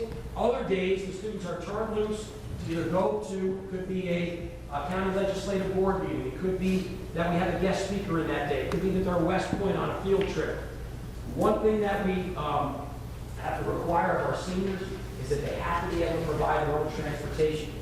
Because in many cases, they're not going as a group. We have 2 kids going to the county sheriff's department, while we have 2 kids going to the county executive department, while we have 2 other kids doing ride-alongs with the city of Newburgh Police Department. So part of the contract issue we have with these seniors is they have to be able to transport themselves. If we are doing a large group where all the kids are going, we will try to transport them in the one small bus that we as a school district own.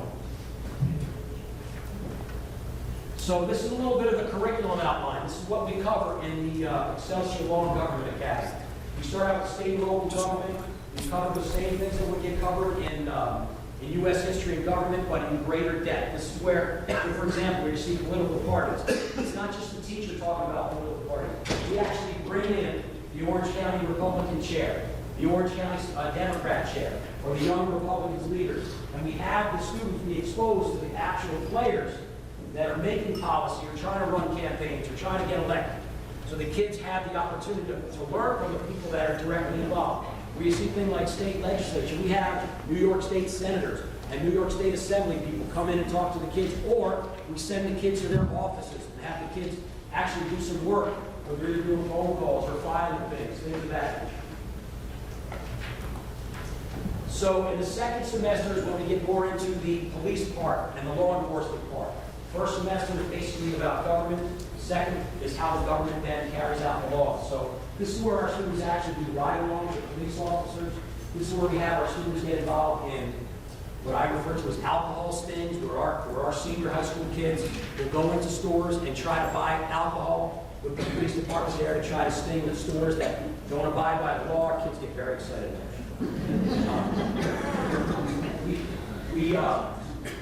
There are very really challenging conversations that happen with the police when they come in to talk to us. I mean, we all understand what's going on in our country right now.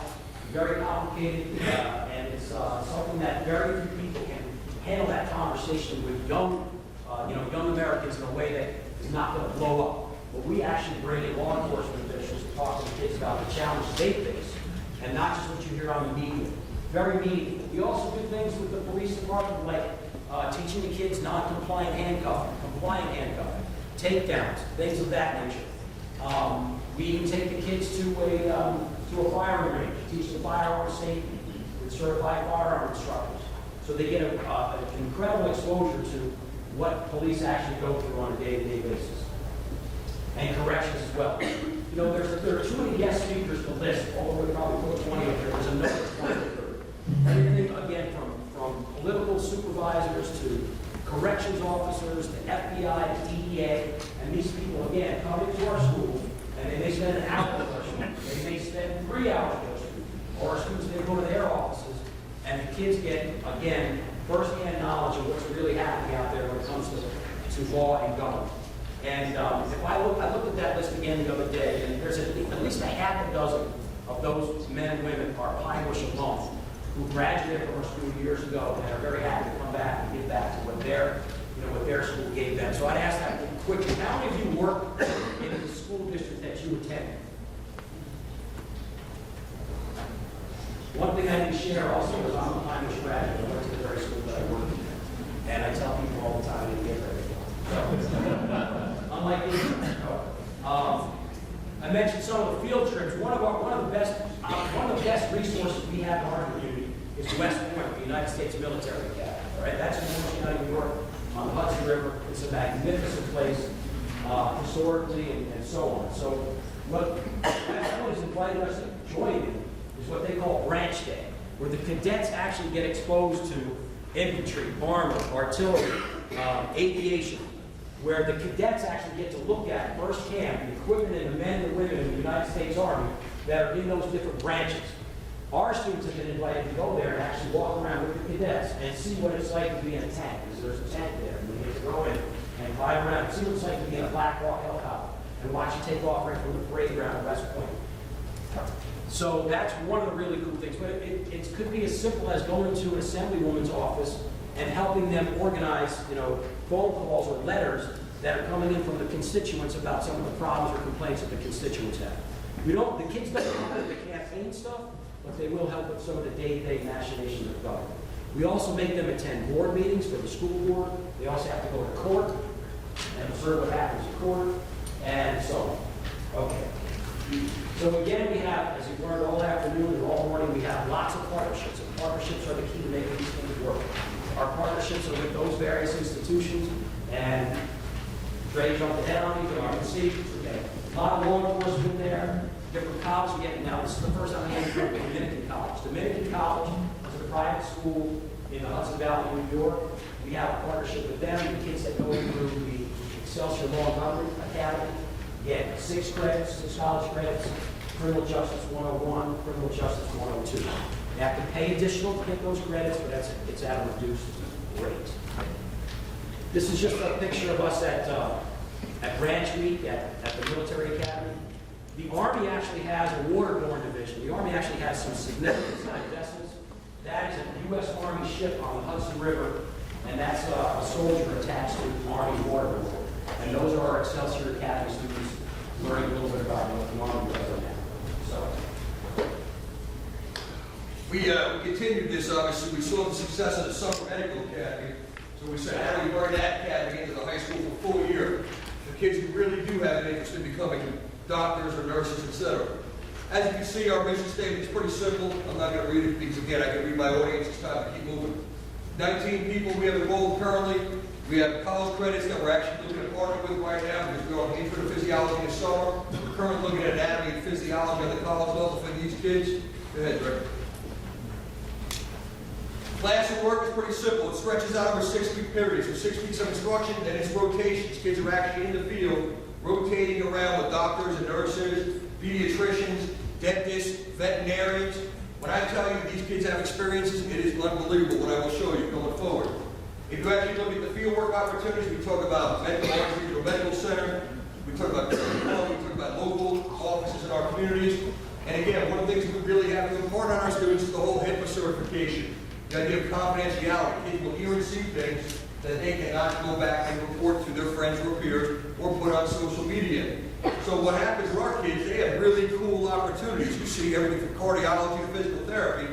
These kids are being exposed to all these different areas. And one, again, that keeps coming up, go ahead, Trey, is the whole idea about confidentiality and articulation agreements. Who covers the insurance if a kid gets hurt? That is typically covered by the school district, just to give you a heads up. And we do sign articulation agreements with these local medical institutions. A typical, and again, it's hard to read up here on these boards, but if you look at the actual hospital fieldwork schedule, the hospital actually provides us a list of what doctors and who will assign our students and what they're going to observe. So you actually can see it's pretty expansive, all right? And these kids go out, they get a schedule, and we won't see them again for 6 weeks because they are actually out doing field work. They will come back, they will report, they will give information to the instructor, but they will actually be out on their own in these various medical settings.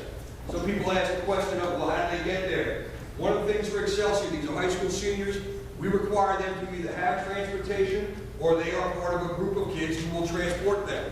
So they kind of work together, they blend together, and they go out into these various field settings. Go ahead, Rick. You actually look at that, now this is actual by specific locations. So it could be primary physical therapy, it could be the veterinarian's office, the dentist's office. So the first one you saw was the Orange Regional, the hospital how they align your doctors, and this is how my secretary basically, who gives me help with the schedule on the medical side of things, how they align the student schedule, so the students know where they're supposed to be, what they're supposed to be doing, and who they're supposed to be working with at each day, and what they're going to be learning. Go ahead, Jim. You look at different field work, locations for us, when you have kids that actually, go into the medical fields, we want to expose them to as many areas as possible, because too many kids I don't identify as just, being a doctor or a nurse. There are so many different opportunities, so many different job shadowed opportunities that our students get exposed to, because quite frankly, not everybody in the Excelsior program, as Brian referenced earlier, are in your top 10% of your class. And one thing I can say to kids is, you get a couple kids in there who get a 65, and I'm like, listen, do you really want the doctor that 65% of the time completed the surgery appropriately? I'm like, well, how about the ABA, how about the pilot? 65% of the time, I landed the plane safely.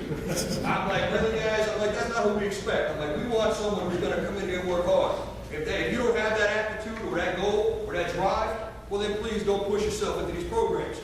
Go ahead, Rick. We talk about articulation agreements. Basically, all these medical facilities, they'll have any lawyers, they draw up these contracts by superintendents. We'll sign it, I sign it, by school attorneys review it. It's very standard practice, and again, quite frankly, it's above students. It never should be an obstacle that we would face, because you know what, at the end of the day, these people want our students in there, because you know what, a lot of these hospitals are teaching hospitals. They want to excite kids about getting into medicine or getting into these different fields. Look at some of our students outside of different areas, working in different facilities. This is actually part of our culminating trip we take with our Excelsior students annually. This is the Muter Museum in Philadelphia. And thank God we're not having this conversation after lunch, but it's actually a surgical museum. And if you want to look it up online, they have this strangest stuff in this museum, from, we'll say, the largest tumor to the tallest skeleton. It is truly a very strange museum. I guess for these kids, they love it. For me, I'm thinking to myself, boy, this is not something I need to be looking forward to. So, you know what? They have great opportunities in front of that. Go ahead, Drake. We did the same thing. We talked about the education program in the summer. Kids kept saying, hey, listen, you know what? How do we get involved more in this program? We had too many kids signed up, and we needed to have an opportunity to expand this. And it kind of came at a time we talked about early on with local, you hate to say, with layoffs and stuff like that. And when you cut staff, guess what? Students suffer. All right? I don't care what anybody says. Class size makes a difference. All right? Ultimately, for us now, we said to ourselves, how do we get our students who are now training to be future leaders, future teachers, into these classrooms to help support teachers? All right? So what happens is our kids now get this field work. They're in the high school for body instruction, and it breaks down by level. So the first thing they do, Drake, going, they talk about classroom work, and they're focused on the elementary setting. And then they go out for field work in the elementary setting. They learn about the middle school student, which is the range of the strange, for those of you who are in middle school. All right? So, and then you know what? And then they get field work in the middle school. Then they go out and support the middle school. And then obviously the same at high school. The problem I have at high school is I got kids now coming back to be pretending teachers. All right? So we always explain, hey guys, listen, you know what? Please do not use your knowledge that you learned and start observing your teachers that you're currently in, because that's not a positive practice. But what they do see is that some teachers stand and deliver, other teachers make the lesson exciting, make it come home, make it real, and you know what? They appreciate that now, and that's something that's exciting and interesting for kids too. You can see they've actually gone into lessons. Main Street USA was something cool they did. They actually worked with the senior citizens.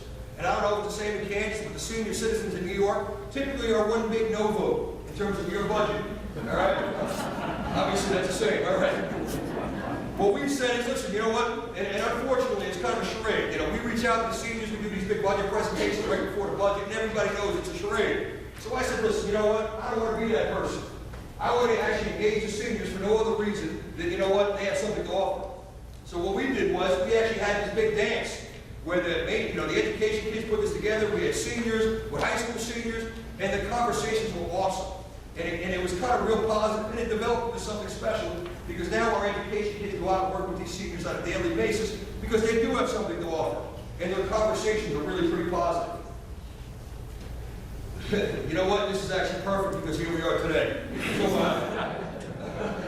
about a month ago, Halloween time, we with the mobile classroom, and the education kids decided to do something different. They wanted to go down and they do something in New York called trunk or treat, where people, they decorate the trunks of their cars, it's, you know, they have all sorts of candy, and, you know, it's pretty cool, I guess, for the kids, and the dentist makes a lot of money, I'm sure. But for us, the Excelsior Education kids said, listen, you know what? We want to use the mobile classroom. We want to do something different to engage these elementary school kids in a science lesson. So they said, you know what? We want to do the Wizard of Oz. And you know what? If you don't know, especially being in Kansas, there are multiple weather patterns that were in that movie, from tornadoes to wind and rain. I don't know. I really didn't pay too much attention to that movie. Next one, right? But again, you can see some of our students, they were teaching, you know, and again, it's just a cool opportunity to give kids an opportunity to stand before their peers and deliver instruction. It's not that easy. And that's what kids all of a sudden take notice of. You know what? Teaching isn't just standing there and talking at kids and talking at people. All right? It takes a lot of planning and energy to really do something well. Go ahead, Greg. Our engineering academy, which I know we talked about earlier, there was a woman actually emailed me about starting a STEAM program because they had something in the middle school. Well, our engineering program in the high school came about because of the motorcycle program that Andre did at STARS. We saw this tremendous windfall because the Victory came on board, gave us that brand new motorcycle. We had all these companies saying, hey, listen, you know what? Why don't you do something when you're hiring kids? Obviously, we said, terrific. We will always welcome a new initiative and new opportunity. So we created this engineering academy with that goal. Kids actually can receive college credit. We picked up sponsors from Autodesk, Fusion, Inventor, you know, etc. These are all great opportunities because for schools, they will give you these programs for free for the most part. All right? And if you don't take advantage of it, they will never offer it. Hands-on drafting, field observations. Again, you know, you'll see, you know, a 3D dog race. One of my instructors printed a 3D printed with the kids. They designed an ACL race for his dog, and it actually worked. The veterinarian couldn't believe it.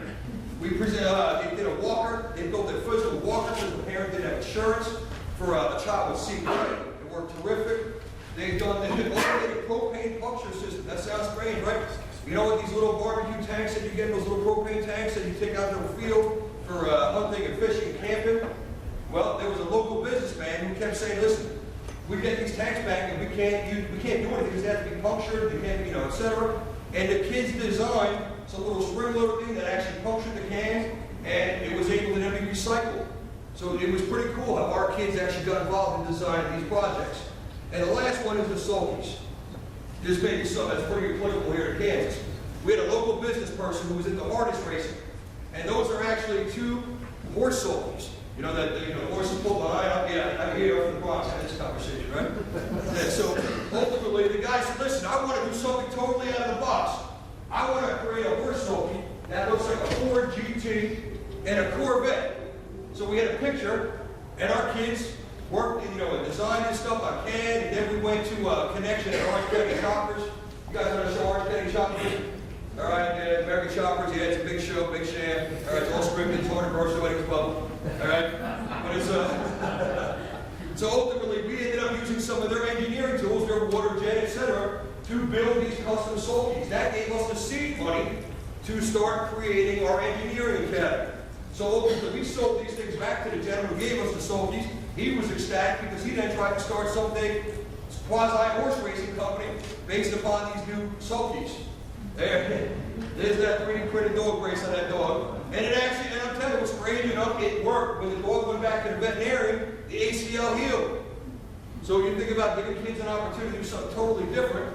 We talked earlier on today about Haas, all right? The picture on the left is a Haas mini mill. We've all realized that this is something we just got this past summer. Manufacturing is coming back to this country. And you know what? Giving kids opportunities in-house to earn industry credentials is important. All right? When I say industry credentials, NIMS, National Institute for Metalworking Skills, they will charge you $35 per test to get a kid nationally certified. That is a national credential that will go anywhere. That is a huge benefit. So what we say is, listen, you know what? We got Stratus has given us 3D printers. We had Paul Jr. Design gave us a large 3D printer. We now have Haas as a partner in terms of doing something cool for kids because you know what? In our county, nobody wanted to pick up innovative manufacturing. I saw that as a tremendous windfall for our kids. And again, even if your kids are going out to college, Learning these basic skill sets are hugely important. One of the things we're working towards right now is continuing education. Opening up our programs, our technology programs, our STEAM programs to adults in our community, which is pretty cool because you know what, there are a lot of adults right now who would love to work on a laser engraver, to use a 3D printer, to learn how to be certified on a Haas machine, all right? The laser engraver to your left, that's an 80 watt, excuse me, that's a joke. That's an 80 watt laser that came out of Indiana. Rapid Laser gave us a tremendous deal on this laser, knocked off about 40% off the total cost. Our students are using laser engraving to do everything from cutting out acrylic to etching rocks, all right, which is pretty cool. They do really cool stuff with this stuff. And again, kids today are much more technologically literate than we were at that age. On the right is a Faro arm.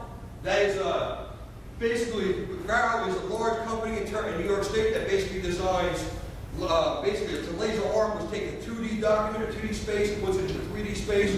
So ultimately for businesses looking to use it like that, we got this, and we are the only high school in the country with it, from what I was told. So myself and my team were sent out to the IMTS show in Chicago at the beginning of September this year, International Manufacturing and Technology Show. And all of a sudden, we're walking around, and we were handing out that little postcard, the Sulky picture. And the next day, when we went back, all of a sudden, other people who we hadn't even spoken to, like, oh, you guys in high school that's teaching innovative manufacturing. And that conversation gave us 2 additional sponsors, as well as 2 national articles being written about our program. So when I talked at the beginning about the 501c3, the actual idea about funding these programs, all right, I hate to say it, word of mouth is our greatest publicity, which is pretty awesome, good, right? I'm going to let Andre pick up business communications, something we started this year. All right, you see before you the mission statement of the Business Communications Excelsior program. Primarily in this program, you're going to have a situation where we all know that all students need strong written and verbal communication skills. So that's really what they're trying to attain there. As they venture out into college or the workplace, they're going to need to be able to communicate with their professors or with their coworkers or with their bosses.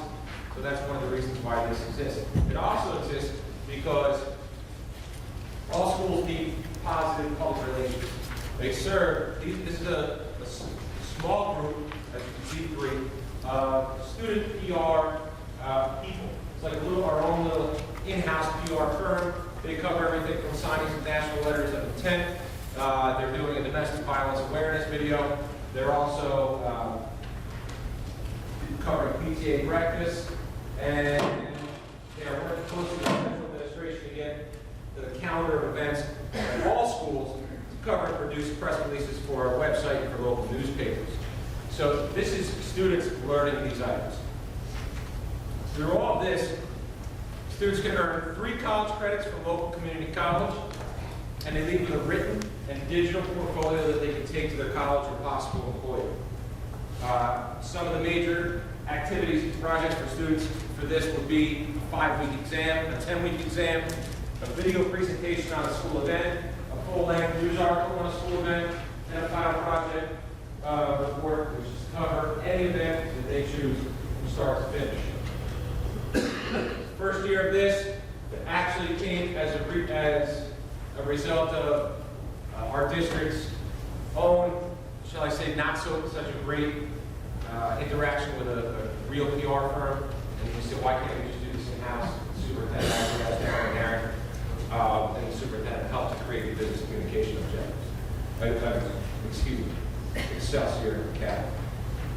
So at this point, what I'm going to do is I'm going to turn it back over to B-Lynn and Hop, and they're going to tell you about the culminating trip to Philadelphia, Washington, D.C. We talked about the culminating activities of all of our different programs. For us living on the East Coast, Washington, D.C. is about a 4.5-hour drive from our district. So we took the opportunity to put together this trip, and you'll see some of the kind of cool things that our kids get to do that may not be open necessarily to actual tourists. All right? We talk about the Muta Museum. That's obviously one of those science museums at Franklin Institute, a hands-on museum in Philly, which is awesome. The Pentagon, I know somebody talked about it earlier. We get our kids inside the Pentagon because we have a great relationship with the director of the Executive Services Division of the Pentagon. And what's even cooler about that, last year we were in the Pentagon with all of our students, and we're outside the Joint Chiefs of Staff office. All right? These kids kids got to see something, got to see experiences, and see people that normal high school students would never get exposed to because of their interactions with these people, these programs. As you can actually see here, that's a picture inside the Pentagon. And strangely enough, who would have thought the Pentagon would actually give us an award for coming to them? All right? Our students actually received an award for going to the Pentagon, and quite frankly, that's awesome. Good. This is at Summer. If you remember the movie Outbreak, the monkeys, all right? The United States Army has, I believe, 4 or 5 of these bio-defense labs in the country, one of which is in right outside of Gettysburg, Pennsylvania. We took our kids to the center. It's like getting onto a military base and going inside a prison on a military base. So now kids got to see the science, the research, the engineering, on top of all the other things in the military. So there's a whole civilian side that the military hires that these kids were never exposed to. Go ahead, Greg. Keep going. We're going to get back to questions shortly. Let's talk about funding, because I think everybody in this room, this is a conversation for all of us. And as I talked earlier on today, we fund a good percentage of our programs outside of the school district budget. So people say, all right, listen, Hoppy, what does that mean? So let me kind of give you some examples of what that means. In New York State, we have local youth bureaus. Youth bureaus are basically organizations that are funded by New York State. They give grants to school districts or local entities that support projects for youth. I don't know if that translates to somewhere in Kansas, but I would imagine there are some sort of consortiums that are funded by the federal government or state government in Kansas that support youth. Your local politicians, local, state, federal officials have member items or have additional funds that they can come back and give to you as school districts to support the interactions with your students. Do not let these politicians say, oh no, we don't have it. Keep pushing, all right? What I realized, if you don't ever ask, no one can ever tell you no. The military, and I will use the military as a prime example. The United States Army gives us annually $5,000. The International Guard gives us approximately between $5,000 and $8,000. And it's not that we're doing anything different. They are providing us a resource in terms of their human capital. And on top of that, they're giving us a financial benefit as well. We are not active recruiters. I want to be clear. We do not allow recruiting on our campus during the academies. All right? What happens is kids find benefits in the military, whether it be the Air Force, the Army, the Navy, whatever it may be, the Marines, through the courses that we're teaching and the exposure that they're receiving. So the monetary benefits come to our 501c3, which we then can use to pay for transportation to Philadelphia or West Point, etc., to use for that part of it. Local businesses we talked about. Like I said, ultimately there are a lot of businesses, especially this time of year, if you don't know what businesses always love to get tax write-offs. So if you start to hit up your local businesses, and I tell you honestly, not the mom and pop shops. I truly try to stay away from those local businesses in town, because you know what? They're the ones that get hit 99% of the time. The elementary school kid selling apples, or the high school kid, selling bugs, or whatever that is. So I try to hit the bigger corporations, the ones that have the deeper pockets. Walmart, some of the other businesses that are out there. Hops, all right? Geico Motorcycles give us 25 grand over the last 5 years. Local attorneys have given us money. So again, these are things. When you talk about grants, recently Lowe's, Home Depot Lowe's, all right? Lowe's has a grant application out there right now that you can, if you put up money, they will put up money, at least $5,000 for a project that you can sustain. For me, I'm going to look to write that grant, and I'm going to look to build a greenhouse on my campus for basically to go to that farm to food thing that Dr. was talking about earlier. All right? DonorsChoose.org, go back, right, please. DonorsChoose.org is a website that is only open for teachers. All right? Teachers write their projects up, and basically philanthropic people will go around and say, hey, listen, you know what? Yeah, I would love to fund a 3D printer for a school in Junction City, Kansas. And boom, all of a sudden it shows up. I remember the first time I realized what was happening, a color printer showed up. And I'm like, what is this? I'm like, I didn't, And then I realized when my teacher wrote a grant on DonorsChoose, and there it came. Colleges and universities. We talked about seed money. All right? A lot of colleges have obviously benefits not only in terms of federal grants that they're receiving, but also money that they would put towards programs and partnering, because guess what? More students that come to your program that get college credits for their institution typically translates to students going to their colleges. And community colleges right now are always looking to increase enrollment. All right? Some of your bigger schools, you may have more of a tough issue with that, but you can certainly get the professional development, which is a tangible resource. Although it's not cash, it is tremendously valuable. When you talk about student fees, we obviously showed you ours, how we structure it. Again, depending upon what region you are, the affluence or not affluence of your area, is how I would structure those student fees. Whether or not you need them or not, it's certainly up to you. Title money is obviously federal money. District funds are pretty clear. Obviously, the district has the ability to fund these programs. That's awesome. We do some pretty cool fundraisers. I will tell you the color run, which was awesome. The surf and turf dinner was probably not that good, but we had Let me talk about that real quick. So we have this culminating event of the Excelsior kids taking to DC and Philly for a big trip, right? So about 3 years ago, Hop says, we're going to take all the Excelsior kids to Philly and DC. I said, great, how are we paying for that? He said, I don't know. You need to figure it out. So hence came the color run. Has anybody had an experience with a color run? Right, we were the first high school on the East Coast in the United States to do a color run. It was a lot of work. We raised over $10,000, and that's how we paid for those kids to go to DC and Philly for the hotel rooms, the transportation, and one thing you can add was we have a relationship with a company that always gives us a break at Ruth's Chris Steakhouse.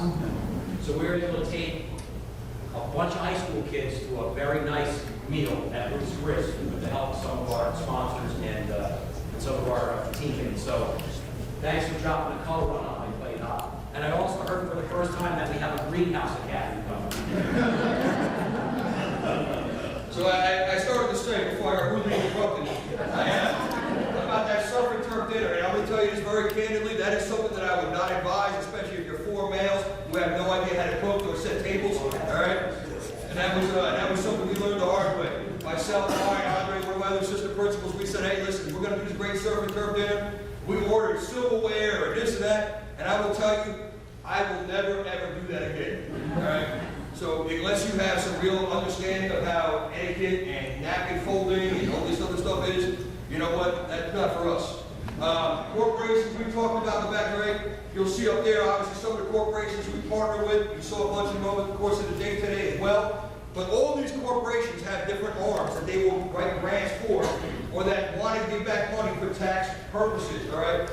The Gene Haas Foundation is a huge one, all right? I'm going to tell you right now, Innovative Manufacturing, he actually has a problem giving away money.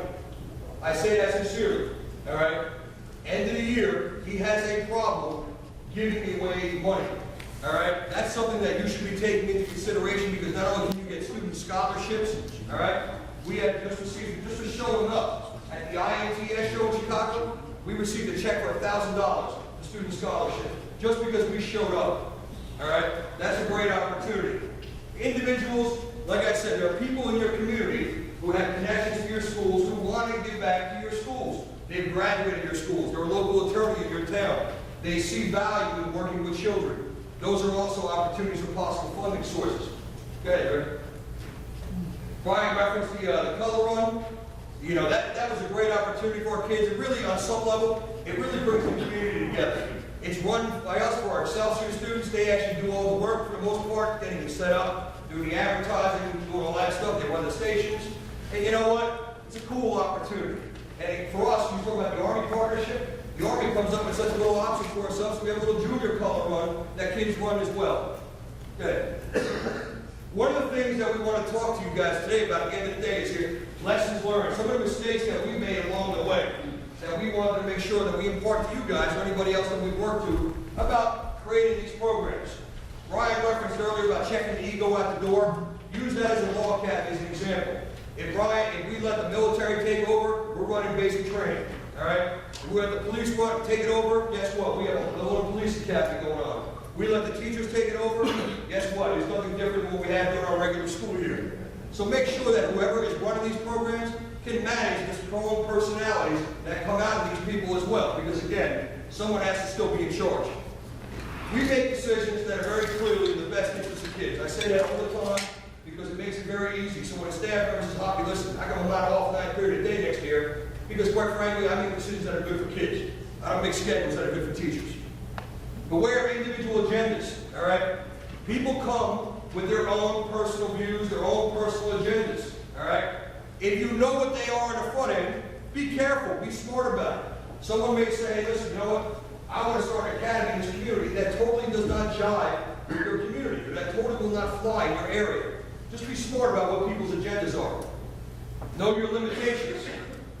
If you come into after today and you say, hey boy, you know what, I'm really inspired and what those guys from New York did out there, and you know what, I want to bring some of this back to Topeka, or I want to bring it back to Junction City or Manhattan, and you know what, you go to your teachers and say, hey guys, listen, I'm going to start 3 academies next summer, and they fall on their face, you know what, that's because you went too fast, too far, too quickly, all right? Start slower, take your time. We started with 1 academy, you saw we built it up, and over 13 years is where we are now.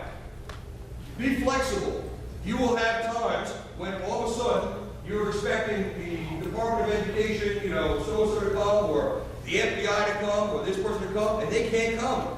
They don't show up. They got called to work. They got called to this. Be flexible. Have a backup plan. Good teachers know what I'm talking about, because at the end of the day, you know what? Things always happen that alter your lesson. All right? That is the same thing for academies. You would expect something to happen this day, and all of a sudden that person can't show up because they're called to duty or whatever it is. Have a backup plan. Be prepared. And the last thing I will tell you in terms of lesson learned, most important to me, is when you encourage your teachers to take a risk, be there to support them. All right? Because at the end of the day, if you're not going to back their plan, all right, you're not going to back them up and try to be creative and do something different, why would anybody take a risk? Good. We talk about next steps. All right? We want to talk, you guys say to yourselves, all right, what do I do now? All right, I had this presentation. I heard from these guys from New York with their funny accents. And what do we do now? What you talk about is, first in my opinion, you get stakeholders together. You put people together in the same place that the commissioner just did today. And you say, okay, listen, what do we feel we can do in this community? What would benefit our community or our region? That would be your first stop. What academy are you looking to implement? Is it the Summer? Is it Andre's alternative program? Is it Excelsior? Is it some combination hybrid of anything that you've decided to put together? Identify the strategic and/or college partners. Who in your community will support these initiatives? You guys have a huge aviation industry out here. I heard the commissioner reference earlier about the different airports in your city. Could you reach out to an airport manager in your community and say, listen, would this be something you would be interested in working with us on? Design programs and contact us for curriculum assistance. Brian, myself, Andre, we've done this for a long time. The Law Academy, I'll give you an example. Here's the curriculum for the Law Academy that we put together. And this does not include presenter speakers in terms of guest presentations. All right? So if you're actually interested in doing something different, you want us to come back out here, like I said earlier, we like Kansas. All right? We had an opportunity, which is strange, right? It's going to make you guys laugh. We were contacted by a school in Honolulu, all right, to come and set up academies out in Honolulu. And trust me when I tell you, no disrespect, it was on my priority list to go to, all right? Unfortunately, the opening they had for us was our opening days of school in September. So needless to say, we didn't go to Honolulu, but we are Kansas. So that's a positive. Go ahead. We're going to throw it away there. Great. That makes it feel terrific. So guys, we've spent the last, 5+ hours. I can tell, you know what? We're all at the end of your, end of your day. Let's have a quick conversation. You have any additional questions that we can ask of you? You can ask of us.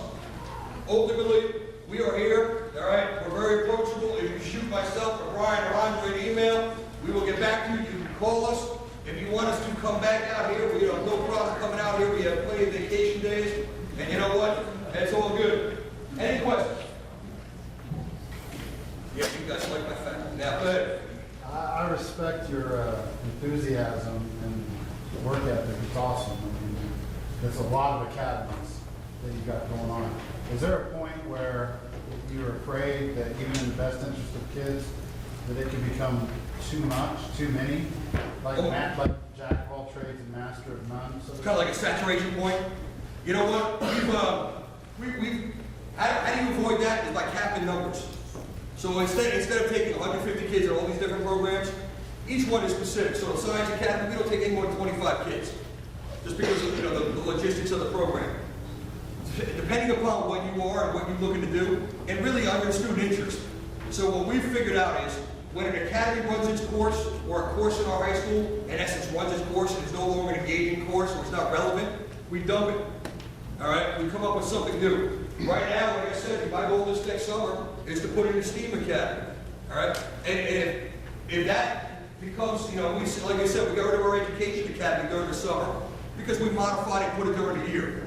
So I think it's really about being flexible and knowing your audience. You know, Andre talked about, you know, in his Stars Academy, you know, when he had a population of kids who were really interested in motors and, you know, engines and mechanics, he did something this way. Andre's population has changed right now. He's got a much more minority-based population. Next year, we're going to have to do something totally different in terms of project-based learning.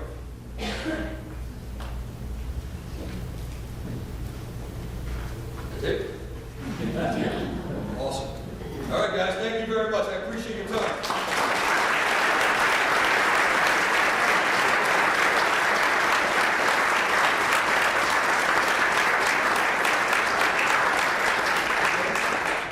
Thanks, everybody, for coming.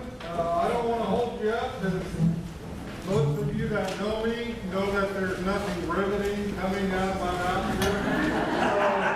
So I do want to thank these guys for coming all the way out from New York to spend the day to share with you their innovative approach to keep kids engaged. So one more round of applause.